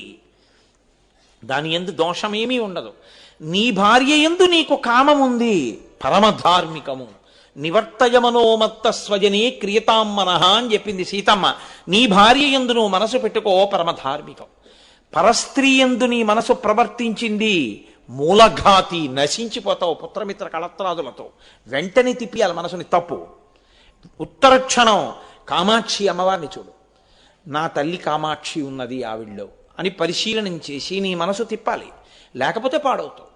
అంటే కామము ధర్మముతో ముడిపడుతూ ఉండాలి, అర్థము ధర్మముతో ముడిపడుతూ ఉండాలి. అర్ధకామములు ధర్మముతో ముడిపడిపోతే నీ ప్రయత్నం లేకుండా సిద్ధించేది మోక్షమే. అన్నం తింటే కడుపు నిండినట్టు, నీళ్లు తాగితే దాహం తీరినట్టు ఈశ్వరుడు ఏం చేస్తాడంటే, ఇదే భక్తితో కూడిన కర్మాచరణము అని పేరు. ఒక్క భగవంతుడి దగ్గర కూర్చొని గంట కొట్టడం, దీపారాధన చేయడం, మారేడు దళాలతో పూజ చేయడం పూజ నువ్వు అనుకుంటే అంతకన్నా పిచ్చి పొరపాటు ఇంకొకటి లేదు. ఈశ్వరుడు సంతోషించేది నీ జీవితము ఈ చట్రములోకి ఇముడుతోందా. కాబట్టి నిరంతర ఈశ్వరానుసంధానము అన్న మాటకు అర్థం ఏమిటో తెలుసా అండి? ఏది చేస్తున్నా మీరు ధర్మంలోకి ఇముడుతున్నారా, అదొక్కటే చూడండి. మీరు ఇమిడిపోయారంతే. ఇలా నేను లేవచ్చా, నేను అలా లేవకూడదు 7 గంటలకి, మార్చుకోండి. లేవగానే నేను పేపర్ చదవచ్చా, చదవకూడదు, నేను సంధ్యావందనం చేయాలి, చెయ్యండి. నేను గోచి పోసి పంచె కట్టుకోకుండా లుంగీ కట్టుకుని పూజ చేయచ్చా, చేయకూడదు, చేయకండి. ఉత్తరీయం లేకుండా పై వస్త్రంతో నేను అన్నం తినచ్చా, తినకూడదు, తినకండి. ఎప్పుడు ఈశ్వరానుసంధానం చేస్తారు మీరు? ఎప్పుడూ మిమ్మల్ని మీరు పరిశీలనం చేసుకుంటూ ధర్మచట్రంలోకి నేను ఇముడుతున్నానా, అదొక్కటి చూసుకుంటే మీరు విడిచిపెట్టవలసినవి విడిచిపెట్టేస్తారు, మీరు పుచ్చుకోవలసినవి పుచ్చేసుకుంటారు. అంతే, అయిపోయింది. దాని వలన ఏమైపోతుందంటే మోక్షం సిద్ధించేస్తుంది. ఈ జన్మలో కాకపోతే ఉత్తర జన్మలో, ఆ పైక జన్మలో. అలా కాకపోతే శాస్త్రం చెప్పిన వాక్కుకి పరమార్థం లేదు. అలా చెప్పడానికి భయం ఏమీ అక్కర్లేదు, అలా నమ్మడానికి భయం అంతకన్నా ఉండకూడదు. లేనప్పుడు ఇంక శాస్త్రాలు, గురువులు, ఈ ప్రకరణాలు ఇవన్నీ ఎందుకండి? కాబట్టి ధర్మము అనేటటువంటి చట్రంలోకి ఇమడడం నువ్వు నేర్చుకో. అందుకే మన వాళ్ళు ఎప్పుడు ఏం చెప్తారంటే ధర్మచక్రము అంటారు. అది తిరగాలి. అంటే ఒకనాడు పట్టుకుని ఒకనాడు వదిలేది కాదది. నీ ఊపిరి ఉన్నంత కాలము ధర్మం కూడా ఉంటుంది. నువ్వు పాటించవలసిన ధర్మాన్ని నువ్వు పాటిస్తూనే ఉండాలి, నువ్వు చేస్తూనే ఉండాలి. ధర్మముతో బ్రతకడమా, ధర్మమును విడిచిపెట్టి సుఖించడమా అన్న ప్రశ్న వస్తే, ధర్మమును విడిచిపెట్టి సుఖించడం కన్నా ధర్మాన్ని పట్టుకుని ఏడుస్తానన్నాడు రామచంద్రమూర్తి. అందుకే సమస్త పిపీలికాది పర్యంతము కూడా ఆయనతో కలిసిపోయి ఆయననే ప్రార్థన చేశాయి. ఆయనని చూస్తే పొంగిపోయాయి. ఆయన వాలితో స్నేహం చేస్తే 5 నిమిషాలు సీతమ్మని తీసుకొచ్చేయచ్చు. ఆయనే తన తమ్ముడు భార్యని ఎత్తుకెళ్ళిన వాడు, సుగ్రీవుడి భార్యని. ఆయనతో నాకు స్నేహం ఏంటి? నాకు అక్కర్లేదు. వాలిని చంపి సుగ్రీవుడితో స్నేహం చేసుకుంటాను. ధర్మంలో ఉన్నవాడితో నాకు స్నేహం కావాలి. అధర్మంలో ఉన్నవాడితో స్నేహం చేసి ధర్మచట్రంలోంచి నేను జారనన్నాడు ఆయన. దానివల్ల చాలా కష్టపడ్డాడు. సుందరకాండ వచ్చింది. అయితే రాముడికి గుడి కట్టి పూజ ఎందుకు చేస్తున్నామో తెలుసా అండి? ధర్మచట్రంలోకి ఇమిడి నిలబడ్డాడు కాబట్టి. అందుకే ప్రతి క్షణం ధర్మమే రాముడికి. రావణుడితో యుద్ధం వచ్చింది, చంపేశాడు. చచ్చిపోయి కింద పడిపోయాడు. విభీషణ అంత్యేష్టి చెయ్యి అన్నాడు. చిచి చిచి, ఇటువంటి దుర్మార్గుడికి నేను చెయ్యను అన్నాడు. స్నేహితుడి అన్నయ్య నాకు అన్నయ్యే, నీ చేసేస్తాను నువ్వు చేయకపోతే. మీరు చేయడం ఏమిటి? అంతే. ఒకసారి శరీరం పడిపోయిన తర్వాత ఇంకా దాంతో ఏ విధమైనటువంటి శత్రుత్వము లేదు. జడమై పడిపోయిన శరీరానికి శత్రుత్వం ఏంటి? దానికి చెయ్యవలసిన కర్తవ్యం ఇప్పుడు బతికున్నవాడి మీద ఉంది. అది వాడి ధర్మం, వాడు చెయ్యాలి. లేకపోతే వాడెప్పుడో జారిపోయాడు, నువ్వు జారిపోతావు. నీ ధర్మం నువ్వు చెయ్యాలి. నువ్వు చేస్తావా? నీ చెయ్యినా? నీ చేస్తాను మహాప్రభోం చేశాడు విభీషణుడు. ఇది మనిషి ప్రయత్నపూర్వక పరిశీలనం చేత ఇమడడం రావాలి. మనసు ఎప్పుడు ఏం చెప్తుందో తెలుసా అండి? ఇక్కడి నుంచే జారు అని చెప్తుంది. అందులో ఇమడకు, సుఖము దొరికిందా లేదా అది చూడు. అంతేగాని ఎందుకు అప్పిచ్చేవన్నీ అని. మీరు చూడండి, లోకంలో ఒక మాట ఉంటుంది, if you want to hang a dog call it in another name అని ఇంగ్లీష్లో ఒక ప్రొవెర్బ్. కుక్క చాలా మంచి విశ్వసనీయమైన జంతువు, అత్యంత ప్రేమతో ఉంటుంది.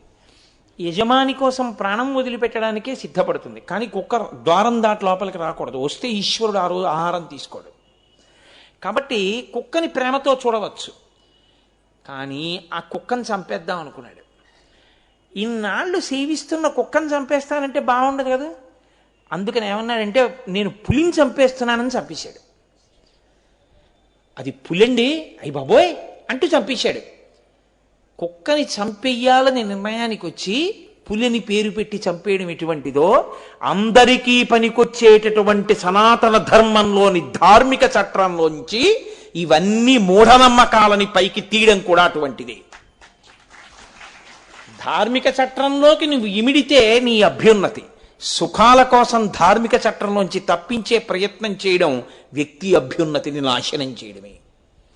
కాబట్టి ధర్మచట్రంలో ఇమడమనే చెప్పాలి ఎవరు చెప్పినా. అందుకే ఎప్పుడు బోధ దేని మీదకి వెడుతుందో తెలుసా అండి? ధర్మం ధర్మం ధర్మం, దాని మీదే కూర్చుంటుంది. అందుకే సనాతన ధర్మంలో అన్నిటికన్నా సర్వోత్కృష్టమైన సేవ ఏది అని అడిగారు. అన్నదానం చేయడం, ఉచిత కంటి శస్త్రచికిత్సలు చేయడం మంచివే, నేను కాదంటలేదు. కానీ పతాక స్థాయిలో మంచి ఏమిటో తెలుసా అండి? మంచి మాట చెప్పడమే. మంచి మాట మనిషిని మార్చేస్తుంది. మనిషిని మారిస్తే వాడు దేవుడైపోతాడు. మంచి మాట లేకుండా నువ్వు అన్నం పెట్టావు, శరీర బలంతో వాడు చెయ్యకూడని పని చేయడానికి వాడు సిద్ధపడచ్చు. అప్పుడు నువ్వు పెట్టిన అన్నం ఉపకారానికి పనికి రాకపోవచ్చు. కానీ చెప్పిన మంచి మాట మాత్రం తప్పకుండా మంచి కొరకే పనికొస్తుంది. వాడు దుర్మార్గుడై విడిచిపెట్టాడు, నీ దోషం ఏం లేదు అందులో. కానీ చెప్పగా చెప్పగా చెప్పగా చెప్పగా ఎప్పటికైనా పనికొస్తుంది. రామకృష్ణ పరమహంస ఒక మాట చెప్తుండేవారు. బోధ గురించి చెప్తూ ఆయన అన్నారు, ఒకానొకప్పుడు ఒక దొంగ ఒక రాజుగారి ఇంట్లో కన్నం వేయడానికి వెళ్ళాడు. ఆయన అనుకున్నాడు బాగా చీకటి పడిపోయింది కదా, రాజు రాణి పడుకుంటారనుకుని ఆ గదిలోకి వెళ్ళాడు. రాజుగారు రాణిగారు ఇంకా తెలివిగా ఉండి మాట్లాడుకుంటున్నారు. రాణిగారు అంటోంది, ఒక్కతే కూతురు కదా, మన ఇంటికి ఎవరల్లుడుగా వస్తాడో అతనికే రాజ్యం అంతా ఇచ్చేయాలి కదా, మంచి పిల్లాన్ని చూసి మన అమ్మాయికి ఇచ్చి చేద్దాం, అంత అందాల రాశి కదా మన కూతురు అంది. అంటే భర్త అన్నాడు, అవును, కానీ ఎవరికిచ్చి మన అమ్మాయిని పెళ్లి చేస్తానన్నా ఉత్తరోత్తర అంతా వాడికే చెందుతుందని మంచివాడిలా ప్రవర్తిస్తాడు ప్రతివాడు. కాబట్టి నేనేం చేస్తానో తెలుసా? సర్వసంగ పరిత్యాగం చేసిన వాడు ఉంటాడే, అలాంటి వాడిని ఒకడిని చూస్తాను, చూసి పిల్లనిస్తాను. ఆయన ఏదో అన్నాడు మాట వరుసగా ఆ మాట. ఇది ఆ దొంగ విన్నాడు. వాడనుకున్నాడు అని రేపు ఈశ్వరుడికి అటువంటి మంచి పిల్లాడొకడు దొరకాలి అని కోరుకొని మన ఇద్దరం కలిసి గుడికెడదాం నీలకంఠేశ్వరాలయానికి. అలాగే అందావిడ. వీడనుకున్నాడు ఇప్పుడు నేను ఇక్కడ వజ్రాలు వైడూర్యాలు దొంగిలించడం ఎందుకు, ఈ రాజ్యమే నాదైపోతుంది. రేపు నేను ఏ కోరిక లేని వాళ్ళ ఏదో తెల్లటి బట్టో లేకపోతే ఏ రంగు బట్ట కట్టుకుంటే లోకం ఇంకా ఆయన ఏ హింస చెయ్యడని నమ్ముతుందో అటువంటి బట్ట ఒకటి కట్టుకుని గుడి మెట్ల మీద కూర్చుంటాను. కూర్చుంటే రాజుగారు అటుగా వచ్చి కుర్రాడు ఇలా ఉన్నాడు మంచి బాగున్నాడు అనుకుని ఒకవేళ నన్ను అల్లుండి చేసేసుకుంటే అంతా నాదే అయిపోతుంది కదా, గొడవ వదిలిపోతుంది అని వాడు అలాంటి బట్ట కట్టుకుని గుడి మెట్ల మీద కూర్చున్నాడు. రాజు రాణి అలా వెళ్ళిపోతూ నిజంగా వాడిని చూసి అబ్బా ఎంత బాగున్నాడో, బలాఢ్యుడు, కండలు తిరిగి ఉన్నాడు, మంచి తేజోవంతుడు, వీడికి పిల్లనిస్తే బాగుంటుంది అని, ఏమాయ్ నీకు పిల్లనిస్తాం మా అమ్మాయిని చేసుకుంటావా, నేను మహారాజుని. వాడు ఒక్కసారి ఆ బట్ట కట్టుకోగానే వాడు అటువంటి భావనతో అక్కడ కూర్చోగానే వాడికి అనిపించింది, నటన చేద్దామని కూర్చుంటేనే పిల్లనిస్తున్నారే, నిజంగా నేను ఇటువంటి భావనతోనే ఉండిపోతే నేను ఏది పొందుతానో అనుకుని నాకు ఏమీ అక్కర్లేదని వాడు నిజంగా అన్నీ విడిచిపెట్టేశాడు. కాబట్టి బోధ ఒక మాట మార్చేస్తుంది మనిషిని, ఒక్క మాట ఎంతంత దూరం తీసుకెడుతుందో. అందుకని ధర్మాన్ని బోధ చేస్తూనే ఉంటారు. దీని కొరకే మహాత్ములైనటువంటి వారు అలా కష్టపడి దేశ సంచారం చేస్తూనే ఉంటారు. వాళ్ళ కర్మ ఎందుకు జరగడం అంటే వాళ్ళ కొరకు కాదు, ధర్మాన్ని నిలబెట్టుట కొరకు. కాబట్టి వృషభధ్వజ అన్న నామంలో మీరు అర్థం చేసుకోవలసింది, పట్టుకోవలసిన ధర్మచట్రంలోకి మీరు ఇమిడితే ఈశ్వరుడు మిమ్మల్ని ఎప్పుడూ రక్షిస్తూ ఉంటాడు. ధర్మ అన్న దాని అర్థం ఏమిటో తెలుసా అండి? మీరు దీపం దేనికి పెట్టారు? పురుగుల్ని చంపేద్దామనే. కార్తీక దీపం అని త్రయంబక స్వరూపంగా దాన్ని అక్కడ పెట్టారు. దీపపు పురుగు అందులో పడిపోయినది, దాని లక్షణం. మీరేం చేస్తారు? దాంతో మీకేమీ సంబంధం ఉండదు.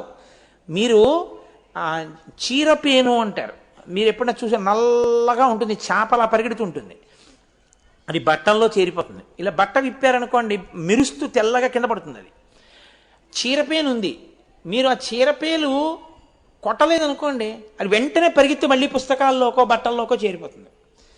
చీరపేనుని మీరు చంపారు, ఇప్పుడు గృహస్థుకి దోషం వచ్చిందా? దోషం రాదు, లేకపోతే వాడు బట్ట ఎలా నిలబడుతుంది, పుస్తకం ఎలా నిలబడుతుంది ఇంట్లో? అంటే చీరపేను చంపాడు తప్పులేదు, పేలు చెమటకు పడతాయి. దువ్వెన పెట్టి ఇలా అన్నాడు, 4 పేలు ఎగిరేటో పడిపోయాయి. ఇప్పుడు నాకు హింసాదోషం వచ్చిందా అండి? ఏమీ రాదు. అంటే వెర్రి పెట్టుకోకూడదు. నీవు ఏ దృష్టికోణంతో నిలబడ్డావో అది చూసుకుంటూ ఉండాలి. పేలు చంపేయడం, పురుగులు చంపేయడం, చీమలు చంపేయడం, చీరపేలు చంపేయడం అవే పని నీకు. కానీ నువ్వు నిలబడాలి అంటే అవి చావడం వినా మార్గం లేనటువంటి పరిస్థితి వచ్చింది. నువ్వు అహింసయందే ఉన్నావు అన్నాడు శంకరుడు. నేనంటలేదండో, ఈశ్వరుడు అన్నాడు. వ్యవసాయదారుడు నాగలి పట్టి పొలం దున్నాడు, కొన్ని కీటకాలు చచ్చిపోయాయి. ఇప్పుడు ఈ తప్పంతా ఈ పాపం అంతా రైతుకేస్తారా? ఏమీ వేరు. మరి నాగలి పట్టి దున్నకపోతే రైతు ఎందుకు అవుతాడు? దున్నితే చచ్చిపోతే ఆయనదే తప్పు. ఆయన తప్పు కాదు, అంతే. అది సృష్టి ధర్మం అది. కాబట్టి అది హింసలోకి రాదు, అది అహింస. దీనికి పెడర్థం చెప్పి అహింస అన్నదాన్ని అర్థం లేని స్థితికి తీసుకెళ్లారనుకోండి అసలు జీవితాలకు అర్థం లేకుండా పోతుంది, చాలా కష్టం. అందుకే వేదం ఎలా చెప్పిందో అలా అర్థం చేసుకోవాలి ఏ విషయాన్నైనా. కాబట్టి అహింసా పరమో ధర్మ.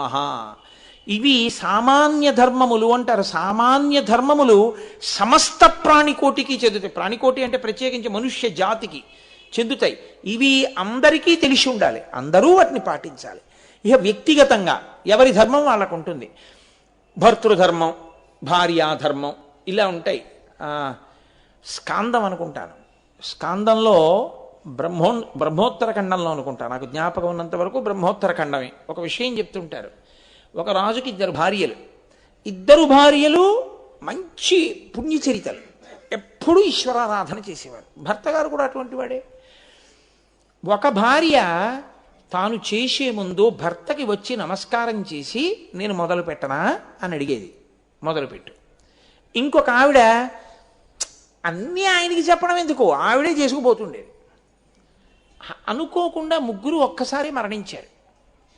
రాజుకి చెప్పి పుణ్యకార్యం చేసే భార్య కైలాసానికి వెళ్ళారు. అదే పుణ్యకార్యం చేసి భర్తకి చెప్పకుండా చేసే అలవాటున్న భార్య నరకలోకానికి వెళ్ళింది. యమధర్మరాజు గారు జుట్టు పట్టుకున్నాడు. ఆవిడ వలవల ఏడ్చింది. ఆవిడ ఏం చేసిందో నేను అదే చేశాను, ఇంకో మాటకు వస్తే ఇంకో పావలో ఎక్కువ ఖర్చు పెట్టాను. అదేంటి నన్ను ఇక్కడికి తీసుకొచ్చారండి. నీకో ధర్మం అంటూ ఒకటి ఉంది, చట్రంలో ఇమడల నువ్వు చేసిన పని. Answer any 5 of the following అని అడిగారు. ఇచ్చిన 8 5 నువ్వు రాయాలి. ఇంతకన్నా మంచి ప్రశ్నలు వదిలేశారు ఏంటండి? అవి రాస్తానన్నావు, ఫెయిల్ చేస్తారు. నీకు ఇంకా మంచి ప్రశ్నలు అనిపించినా నువ్వు అవి రాయకూడదు, ఇక్కడ ఇచ్చినవే రాయాలి. ధర్మం అంటే అంతే. మీ భర్తకి నమస్కరించి ఆయన అనుమతితో చెయ్యి పూర్ణం అవుతుందని చెప్పాం. అంతే, అలాగే చెయ్యాలి. నువ్వేం చేశావు? అలా ఎప్పుడు చేయలేదు, నువ్వే చేశావు. నువ్వే చేసింది ధర్మం అన్న చట్టంలోకి ఇప్పుడు రాలేదు. నువ్వు అడగలేదు, చెప్పలేదు, నమస్కరించలేదు. ఈ అతి స్వతంత్రత ధర్మచట్రంలోకి ఇమడలేదు కాబట్టి నువ్వు చేసినవి 0. 1 × 2 × 3 × 4 × 5 × 6 × 7 × 8 అంటున్నాను అనుకోండి, అబ్బాయి ఎన్ని రూపాయలు ఇస్తాడో అనుకుంటారు. చివర 0 అన్నాను అనుకోండి, ఎంత వస్తే మాత్రం × 0 = 0. అలా ఎన్ని చేసినా ధర్మచట్రంలోకి ఇమడకపోతే 0. కాబట్టి ధర్మచట్రంలోకి ఇముడుతోందా అది మీరు చూసుకుంటూ ఉండాలి. మా ఆఫీస్ ఒకటి ఉంటుంది. మా ఆఫీస్లో ఓ కాగితం వస్తే, ఏదో నేను చూసే కాగితం అయితే నా పై అధికారి ఏం చేస్తాడు, నా పేరు రాసి ఈ పేపర్ ఆన్సర్ చేయండి అని నాకు పంపిస్తారు. నేనేం చేస్తాను, నేను ఆ పేపర్కి ఒక ఆన్సర్ రాసి ఒక రిప్లై లెటర్ తయారు చేసి దాన్ని, ఆయనకేం తెలుసు, ఆయన నన్ను కదా తయారు చేయమన్నాడు. ఇప్పుడు ఆయనకి చెప్పడం ఎందుకు, నేను కింద పెట్టేస్తే సరిపోతుంది సంతకం. నేను పెట్టేసి పంపించేస్తానా? సంతకం నేను పెట్టను. అయ్యా మనకి ఉత్తరం ఇలా వచ్చింది, దానికి జవాబు ఇలా రాయాలి, ఎందుకంటే మనం చేసేసాం ఆ పని, అందుకని ఆ పని మనం చేశామని జవాబు రాశానండి, మీరు సంతకం పెట్టండి అంటే ఆ అధికారి ఏం చేస్తాడు, ఆయన సంతకం పెడతాడు. ఆయన రాత్రి 7ంటికి వచ్చాడు అనుకోండి, ఆ సంతకం కోసం నేను కూర్చోవాలి. అంతేగాని ఏమిటండి ఇప్పుడు ఆయనకి చెప్పినా చెప్పకపోయినా ఏముందండి, ఆయనైనా ఇలా అనేదే కదా, నేనే అంటానని అనేయకూడదు, అందులో తప్పే ఉందండి, నేను చెప్పింది ఇప్పుడు ఆయనైనా జరిగింది అంతే కదా అని సంతకం పెడతాడు. నేను పెట్టినా అంతే, అది సత్యం ఏం మారదు కదా అని సంతకం పెడితే నాకు మెమో ఇస్తారు, అదే నువ్వు పెట్టేస్తున్నావు సంతకాలని కాదు. ధర్మము అతిక్రమణము, సత్యమైన నీకు సంతకం పెట్టే అధికారం లేదు. నీకు అధికారం వచ్చింది, నూత్రాలు రాయకూడదు, రాయించాలి. అప్పుడు ధర్మం వేరు. అప్పుడు కూడా నేనే రాసేసుకుంటూ ఉంటానండి అంటే అప్పుడు నువ్వు మిస్ఫిటింగ్ ఆఫీసర్. నీకు you can do the work but you cannot get the work done, మళ్ళీ అదో ఫెయిల్యూర్. అప్పుడు నువ్వు చేయకూడదు, నువ్వు చేయించాలి. ధర్మం మారుతోందా మారట్లేదా? ఏమి మీరు ఇవన్నీ ధర్మాలని మరి రోజు ఆచరిస్తున్నవారు నిత్య జీవితంలో ఈశ్వరుడి విషయంలో ధర్మచట్రంలోకి ఎందుకు ఇమ్మడరు? అంటే మిమ్మల్ని కాదండో, మీరు జ్ఞానులు, మీరు పరిపూర్ణమైన ధార్మికులు నా గురించి.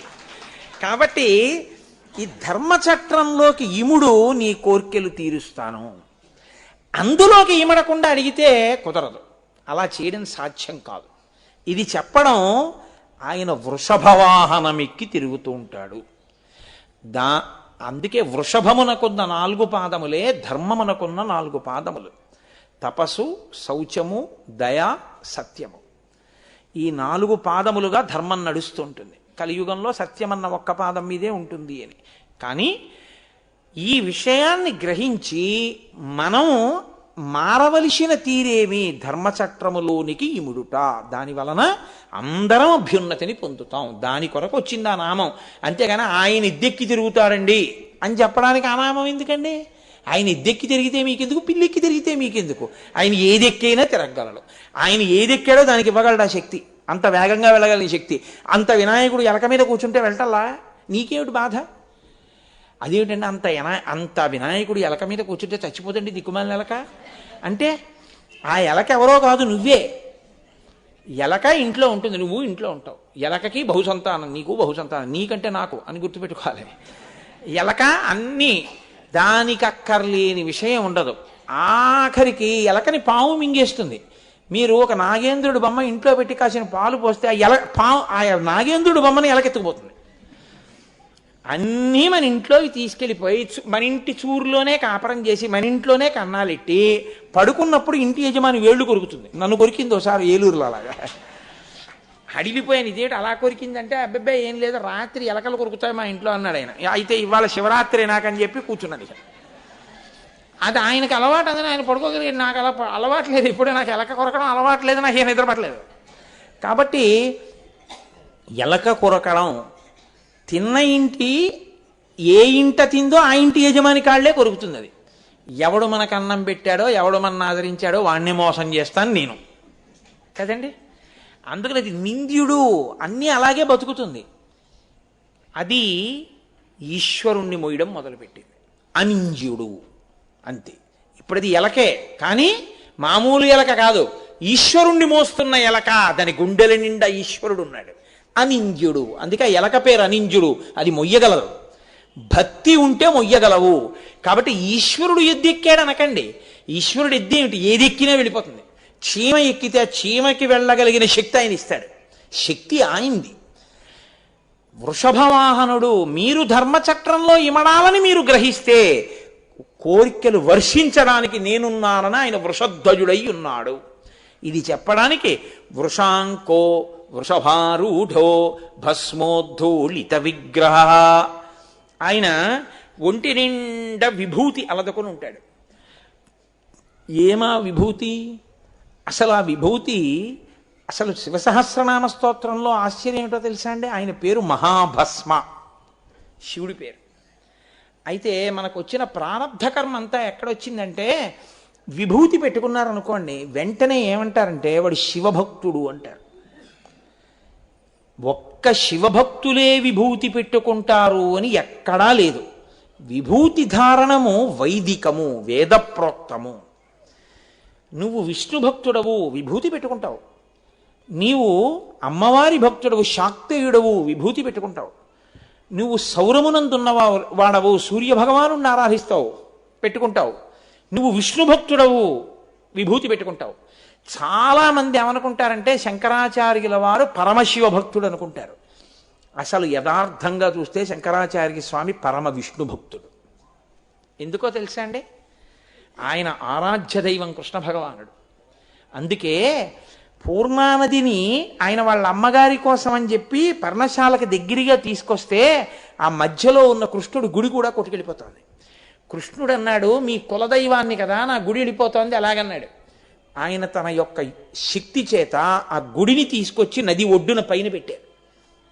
ఇప్పటికీ ఉందండి మహానుభావుడు గుడి. శంకరాచార్య స్వామి వారి పూర్ణానది అమ్మగారు శంకరాచార్యుల వారిని ప్రసవించినటువంటి గదిని కూడా తన శక్తితో తెలుసుకున్నారు మహానుభావుడు. శివానంద సదాశివేంద్ర భారతీ వారు శృంగగిరి పీఠాధిపత్యం వహించినటువంటి మహానుభావుడు. కాబట్టి అటువంటి శృంగేరిలో కృష్ణ భగవానుణ్ణి అర్చించిన కుటుంబం ఆ కుటుంబం. ఆయన జీవితంలో మొట్టమొదట చేసిన స్తోత్రం కనకధారా స్తోత్రం, లక్ష్మీదేవిని ఉద్దేశించి చేశారు. ఆయనని సరస్వతీదేవి అడిగితే చేసిన వ్యాఖ్యానం విష్ణు సహస్రనామ స్తోత్రానికి వ్యాఖ్యానం చేశారు. ఆయన లోకానికంతటికీ చేసిన ప్రబోధం ఈ నామం చెప్పండి అని చెప్పింది. భజ గోవిందం భజ గోవిందం గోవిందం భజ మూఢమతే. గోవిందా గోవిందా గోవిందా అనవయ్యా అని చెప్పారు ఆయన. వెంకటాచలం వచ్చి యంత్రం వేసింది శంకర భగవత్పాదులు. శంకర భగవత్పాదులకి భేదాలు తెలియవు. శంకరులు పూర్ణ శంకరులు, ఆయనకి ఉన్నది ఒక్కడే ఈశ్వరుడు. ఆయన అందుకే ప్రశ్నోత్తర మాలికలో ఈశ్వరుడెవరు అని అడిగితే శంకరనారాయణుడు అని చెప్పారు ఆయన. అటువంటి శంకర భగవత్పాదులు విభూతి ధారణ చేస్తే దాని అర్థం ఆయన శివభక్తుడు అని కాదు, అది వైదికము అని దాని అర్థం, వేదప్రోక్తము. అందుకే విభూతిని ఎడంచేతిలో వేసుకుని నీళ్లు వేసి కలుపుతారు. స్నానానంతరం అయితే, స్నానానికి ముందైతే తడిపిన భస్మ పెట్టుకోకూడదు, పొడి భస్మ పెట్టుకోవాలి. పెట్టి కుడి చేత్తో మూసి ఒక మాట చెప్తారు. అగ్నిరితి భస్మ వాయురితి భస్మ స్థలమితి భస్మ వ్యోమేతి భస్మ సర్వగుంభవా ఇది కుంభస్మ మనోవాంగ్మన ఇత్యేతాని చక్షుగంశకరణాని భస్మాని అని వేదమంత్రంతో దాన్ని నీటితో తడిపి అప్పుడు ఈ 2 వేళ్లతో ముందు తీసి ఈ వేలుతో బొటన వేలుతో రాసి ఇప్పుడు ఈ 3 వేళ్ళు తీసి ఈ 2 వేళ్లే ఈ పాలభాగమునకు తగలాలి. ఇలాగా ఇలా తీసుకొచ్చి ఇక్కడ ఆపి బొటన వేలిని 2 వేళ్ల మధ్యలో పెట్టి 2 పైకెత్తి ప్రతికూలంగా అప్పుడు బొటన వేలి ఇలా వెళ్ళాలి. అలా కాని పెట్టుకుంటే 90 దేవతలు లలాటం మీదకి ఆవాహన అవుతారు.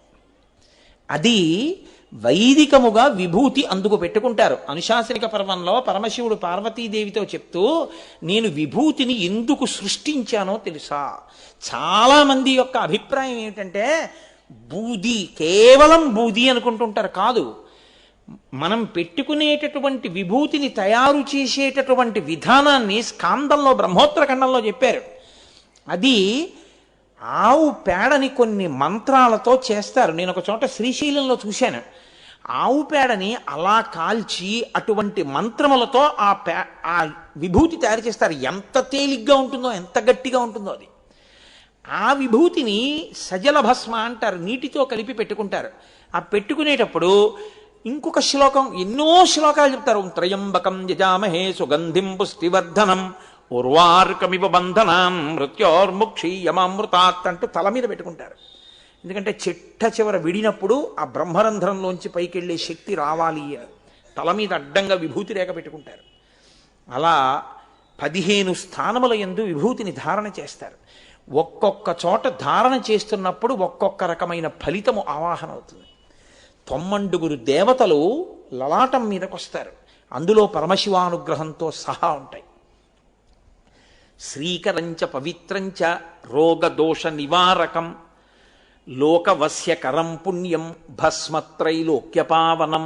కనీసంలో కనీసం ఆ మంత్రం చెప్తారు. ఈ భస్మ రోగమును శోకమును నివారిస్తుంది. ఇదే పరమశివుడు.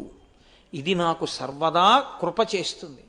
లోకమంతటి చేత గౌరవింపబడదగినటువంటి ప్రవర్తన నా యందు కల్పిస్తుంది అని మంత్రం చెప్పి 3 రేఖలుగా ఆ భస్మని ధరిస్తారు. భస్మ మహదైశ్వర్యం. అందుకే చాలామంది ఏమనుకుంటారంటే భస్మ అంటే అది ఇంకా దానికన్నా పనికిరానిది లోకంలో ఇంకోటి ఉండదు, బూడిద పూసుకునేవాడు అనుకుంటారు. కాదు, భస్మ అని దానికి ఎందుకు పేరు వచ్చిందో తెలుసా అండి? అమరకోశం అంది. అదే భగవంతుని యొక్క పరమైశ్వర్యము, అష్టసిద్ధులతో సహా ఈశ్వరస్య భావనతో సహా సమస్తము విభూతియే. విభూతిం భూతకరీ పవిత్రజననీ పాపౌఘ విధ్వంసనీ సర్వోపద్రవనాశినీ శుభకరీ సర్వార్థ సంపత్కరీ భూత ప్రేత పిశాచ రాక్షస గణారిష్టాది సంహారిణీం తేజోరాజ విశేషమోక్షణకరీ విభూతి సదాధార్యతాం అంటూ ఆ విభూతిని అంత నమస్కారం చేసి ఆ విభూతి ధారణ చేస్తారు. విభూతి పెట్టుకునేటప్పుడు ఆ విభూతి అంత శక్తివంతం. అది దాని పేరు భస్మ. భస్మ అని ఎందుకంటారో తెలుసా అండి? స్కాందంలో వ్యాసభగవానుడు చెప్పాడు దాన్ని ఎందుకు భస్మ అంటారు. భ అంటే కాలుస్తుంది, స్మ అంటే గుర్తు చేస్తుంది. 2 లక్షణములు దాని ఎందున్నాయి కాబట్టి దాన్ని భస్మ అంటారు. ఎందుకు భస్మ పెట్టుకుంటారంటే దేన్ని కాలుస్తుంది? పాపమును కాలుస్తుంది. పాపం అనగా ఏమి? మీకు ఈశ్వరుడికి మధ్యలో ప్రతిబంధకంగా వచ్చి మీరు ఈశ్వరుణ్ణి చేరకుండా అడ్డుపడిపోయేటటువంటిదేదో దానికి భస్మ అని పేరు. అటువంటి పాపాన్ని కాల్చేసి ఇప్పుడు మిమ్మల్ని ఈశ్వరుడి దగ్గరికి తీసుకెడుతుంది. దీని వలన స్మ అస్తమానం భగవంతుడు స్మరణలోకి రావడం, ఈశ్వరుణ్ణి స్మరణలోకి ఎలా తెచ్చుకోవాలి అన్న కోరిక మీ యందు జనిస్తాయి భస్మధారణ చేత. ఇది ఎక్కడి వరకు వెళ్ళిపోతుందంటే అంత్యమునందు కూడా ఈశ్వరనామ స్మరణ చేయగలిగిన శక్తి వస్తుంది. అందుకే అది పరమైశ్వర్యం. ఇంకింతకు మించిన ఐశ్వర్యం ఏముంటుందంటే అది ఇచ్చింది ఇంకోటి ఏమి ఇవ్వదనుకుంటున్నారు? పరమశివుడు పెట్టుకునేటటువంటి భస్మ ఏమిటో తెలుసా అండి? ఆయన భస్మోద్ధూళిత సర్వాంగం, ఒళ్ళంతా భస్మ రాసుకుంటాడు. ఎందుకు రాసుకుంటాడో తెలుసా? ఈ ప్రపంచమంతా లయం అయిపోతుంది. ఈ ప్రపంచమంతా లయం అయిపోయిన తర్వాత మనం చూడండి, ఏదో ఓ బెండ తోట వేస్తాం. బెండ తోటలో కాయలన్నీ తెచ్చుకుని ప్రతిరోజు చక్కగా కూర వండేసుకుంటాం. ఇంకా బెండ కాపు అయిపోతుంది, ఇంకా బెండ కాయదు, ఇంకా చెట్లన్నీ కూడాను ఒడిలిపోవడం మొదలెట్టేస్తాయి. అప్పుడు బెండకాయ ఒకదాన్ని బాగా ముదరనిచ్చి కోసి ఎండబెట్టేస్తాం. ఇప్పుడు ఆ బెండకాయ బాగా ఎండిపోయింది. మీరు ఆ కాయని పట్టుకుని ఇలా అంటే గలగల గలగల గలగలలాడతాయి విత్తనాలు, ఊడిపోయేవి. ఇప్పుడు అది వండుకోవడానికి, కూరకి, పండుకి, దేనికి పనికిరాదు. ఆఖరిని ఏం చేస్తారంటే అక్కడ ఒక కాగితమో డబ్బాయో పెట్టి దాన్ని ఒలిచేసి ఆ విత్తనాలన్నీ ఏం చేస్తారంటే ఓ డబ్బాలో పోసి అట్టే పెట్టుకుంటారు. మళ్ళీ వానాకాలం వచ్చే ముందు ఏం చేస్తారంటే భూమిని కొద్దిగా ఇది చేసి ఈ విత్తనాలు పట్టుకెళ్ళి వేశారు. ఏ ఎండిపోయిన కాయలో గలగలలాడిన విత్తనాలు మీరు ఇన్నాళ్ళు డబ్బాలో దాచారో మళ్ళీ అవి భూమితో సంపర్కము చెంది నీరు తగలగానే మళ్ళీ బెండ చెట్లై మళ్ళీ బెండకాయలు ఇస్తాయి. అవునా కాదా? అలాగే ఈ సృష్టినంతటినీ లయం చేసి తనలో తీసుకునేటప్పుడు మళ్ళీ సృష్టి చేయడానికి కావలసిన సమస్త శక్తిని విభూతి కణముల యందు దాచి తన యందు పెట్టుకుంటాడు శంకరుడు. అది ఆయన పెట్టుకునే భస్మ. అందుకనే మహాత్ముల ఒంటికి భస్మ తగిలినది కింద పడినా ఆ భస్మ కణం దొరికినా ఆయన పెట్టుకున్న భస్మ మీకు తగిలినా మీకు విపరీతమైన శక్తినిస్తుంది. అదే కారణం. ఎందుకంటే ఆయన తపశ్శక్తి, ఆయన ఉపాసన శక్తి ఆ భస్మలో కెడుతుంది. నేను మీకు పరమ యథార్థం చెప్తున్నాను, మీరు నమ్మండి. కొంతమంది మహాత్ములు ఎంతకీ అనారోగ్యం తగ్గలేదు అంటే ఒక్కసారి ఇలా లలాటమునకో చేతికో పెట్టుకున్నటువంటి ఆ భస్మని ఇలా తీసి ఓ అరిటాకు తెప్పించి ఇలా అంటారు. అంటే ఓ 2 కణాలు అందులో పడతాయి. వేలు నీటిలో ముంచి ఆ విభూతి మీద ముంచి ఆ రోగి నోట్లో ఇలా రాయండి అంటారు. అలా అంటే అంతటి ఉపాసన బలం ఉండాలి. ఎవరు పడితే వాళ్ళు చేయడం అని కాదు నా ఉద్దేశ్యం. శృంగగిరి పీఠంలో చంద్రశేఖర భారతి మహాపురుషుడు. ఆయన వేద విద్యార్థులకి అనారోగ్యం వస్తే భస్మ ఇచ్చి తగ్గించేవారు. ఈశ్వరాభిషేకం చేసిన భస్మ అంత శక్తివంతమై ఉంటుంది. కాబట్టి అది పరమశక్తివంతము, విశ్వాసము మీద ఆధారపడి ఉంటుంది. కాబట్టి అటువంటి భస్మ మిమ్మల్ని ఈశ్వరుడికి దగ్గర చేస్తుంది. సమస్త సృష్టి చెయ్యగలిగిన శక్తి ఆ భస్మయందు దాగి ఉంటుంది. ఇంత గొప్పది కాబట్టే దాన్ని తీసుకుని లలాటమనందు పెట్టుకుంటారు. కాదు, పెట్టుకోగా ఏమవుతుందో తెలుసా అండి? మీకు గొప్ప తేజస్సునిచ్చి, మీకు కీర్తినిచ్చి, మీరు సమస్త కోర్కెలు తీర్చుకోగలిగిన శక్తినిచ్చి, వేదం అంగీకరించిన విధంగా కోరిక తీర్చుకుని ఈ కోర్కెలొక కోర్కెలా అనేటటువంటి వైరాగ్యాన్ని ఇచ్చేస్తుంది. అందుకే చూడండి, అన్నీ ఏమవ్వాలి? నల్లగా అయిపోవాలి, కాలిపోతాయి. కాలిపోయే ముందుండే లక్షణం ఏమిటో తెలుసా అండి? లోపల దాగి ఉన్న దేన్నైనా తోసేస్తుంది. మీరు ఎప్పుడైనా చూడండి, కట్టెలో నీరు ఉంటుంది. కట్టె ఆ చివర అంటుకుందనుకోండి, ఆ నీరు ఇలా వెనక్కి వెళ్తుంది, మీకు కనపడదు. కట్టె కాలిపోతూ మంట ముందుకు వచ్చేస్తోంది, ముందుది బొగ్గైపోతుంది. మీరు కట్టెను అలా పొయ్యిలోకి తోస్తున్నారు. ఇప్పుడు లేవు, పూర్వం ఉండేవు పొయ్యిలు. ఆ కట్టె కాలిపోతూ మంట చివరకు వచ్చేసింది. ఇప్పుడు కట్టె చివరి భాగంలో నీరు బుసబుసలాడుతూ బుడగల కింద పైకి వస్తుంది. కట్టెలో దాగిన నీటిని బయటికి తోసేస్తుంది. ఇంతకు ముందెవరో ఆ కట్టెకు మేకు కొట్టారు, అందులో ఉంది మేకు. ఆ మేకు పైన నల్లగా చిన్న చుక్కలా కనపడాలి కదూ, అది కూడా కనపట్టలేదు. దానికి ఏదో పేడు అడ్డొచ్చేసింది. ఇప్పుడు అగ్నిలో కాలిపోయింది. పేడంతా కాలిపోయిన తర్వాత నల్ల మేకు మాత్రం కాలు అందులో పడిపోతుంది, విడిపోతుంది అంతే. ముందు నల్లపడి తర్వాత ఏమైపోతుందంటే బూదిగా మారిపోయి తెల్లగా అయిపోతుంది. అంటే అన్నీ ఏ తెలుపులోకి వచ్చాయో ఆ తెలుపులోకి కలిసిపోతుంది. ఇంకిప్పుడు బూది ఇంకేమైనా అవుతుందా? ఇంకేం అనదు, అదే శాశ్వతం. కాబట్టి మారి చివరికి మారని స్థితి ఏదో ఆ మారని స్థితి సత్యం. మారే ధర్మాన్ని పట్టుకునేది దేనికి అంటే మారని సత్యాన్ని పట్టుకోవడానికి. ఆ పట్టుకోగలిగిన శక్తి మారుతున్న ధర్మాన్ని పట్టుకొని మారని సత్యంలోకి ప్రవేశించే శక్తి ఈశ్వరానుగ్రహముగా నాకు కలుగుగాక అని అడగడం, భస్మని ధరించడం. అందుకని విభూతి పెట్టుకుంటారు. కాబట్టి ఆయన భస్మోద్ధూళిత విగ్రహ, ఆయన ఒంటి నిండా భస్మ రాసుకుంటాడు. నీకేమిటి బాధ? ఆయన ఒంటి నిండా భస్మ రాసుకుంటే నిన్ను అనుగ్రహిస్తాడు. అందుకే ఆయన ఉదారుడు. ఉజ్జయినిలో ఏం చేస్తాడో తెలుసా అండి? తెల్లవారుజామున 4-4:30 మధ్యలో అప్పుడే శ్మశానంలో కాలిపోయినటువంటి శవభస్మని కాపాలికులు నల్లటి బట్ట కట్టుకుని తీసుకొస్తారు. తీసుకొస్తే ఆ శవభస్మని ఒక బట్టలో మూట కట్టి ఆ బట్ట ఎత్తి పట్టుకుని కొడతారు. కొడితే శవభస్మతో అభిషేకం చేస్తారు. ఎందుకో తెలుసా? ఆయనకది ప్రీతిని కాదు, నిన్ను కూడా అలా కొద్ది కాలంలో బూది చేసేసేటటువంటి భయంకరమైన అపమృత్యు దోషం నీలో ప్రవేశించి పడగొట్టేయడానికి సిద్ధంగా ఉంటే ఉజ్జయిన్లో మహాకాళుడికి జరిగే శవభస్మాభిషేకం చూస్తే ఈ రోగం పోతుంది అని నమ్ముతారు. ఇప్పటికీ ఎందరో వెళ్ళి మహాకాళుడి యొక్క శవభస్మాభిషేకం చూసొస్తూ ఉంటారు. కాబట్టి పరమేశ్వరుడు అంటే అంతటి మహానుభావుడు, ఆ విభూతి అంత శక్తివంతం. అందుకే ద్రవిడ దేశంలో ఇప్పటికీ ఏం చేస్తారో తెలుసా అండి? ఆడపిల్ల అత్తవారింటికి వెళ్ళేటప్పుడు మనమైతే ఏదో ఒడిగట్టు అని కడతాం, బియ్యం అవిని. వాళ్ళు అలా కాదు, వాళ్ళు అన్నీ కట్టేసి ఆడపిల్ల అత్తవారింటికి వెళ్ళిపోయేటప్పుడు తప్పకుండా అందులో విభూతి వేసి పంపిస్తారు. ఎందుకంటే మహదైశ్వర్యం అదే, అది పట్టుకుని వెళ్ళమని విభూతిని వేసి పంపిస్తారు. అంత గొప్పది విభూతి. సరే, నేను ఆ భస్మ విభూతి అది ఒక్కటే కొన్ని రోజులు చెప్పేటటువంటి విశేషాలు అవన్నీ. కానీ దాని ప్రధాన సారాంశమును మీరు అవధరించురుగాక. భస్మోద్ధూళిత విగ్రహ, అటువంటి మహానుభావుడైనటువంటి పరమేశ్వరుడు లోకమునకు ఒక మహోపకారం చేస్తుంటాడు. ఆయన చేసే మహోపకారం ఏమిటో తెలుసా అండి? నేను మీతో చెప్పానే ఇప్పుడు. ఆయన భస్మ ధరించేది కేవలంగా మీకు ఆ శక్తిని ఇవ్వడానికి, మీరు కూడా కోర్కెలు తీర్చుకోగలిగినటువంటి పరిపుష్టిని పొంది ఆరోగ్యాన్ని పొంది ధార్మిక మార్గంలో నడిచేటటువంటి అనుగ్రహం ఈశ్వర కటాక్షంగా పొందడానికి.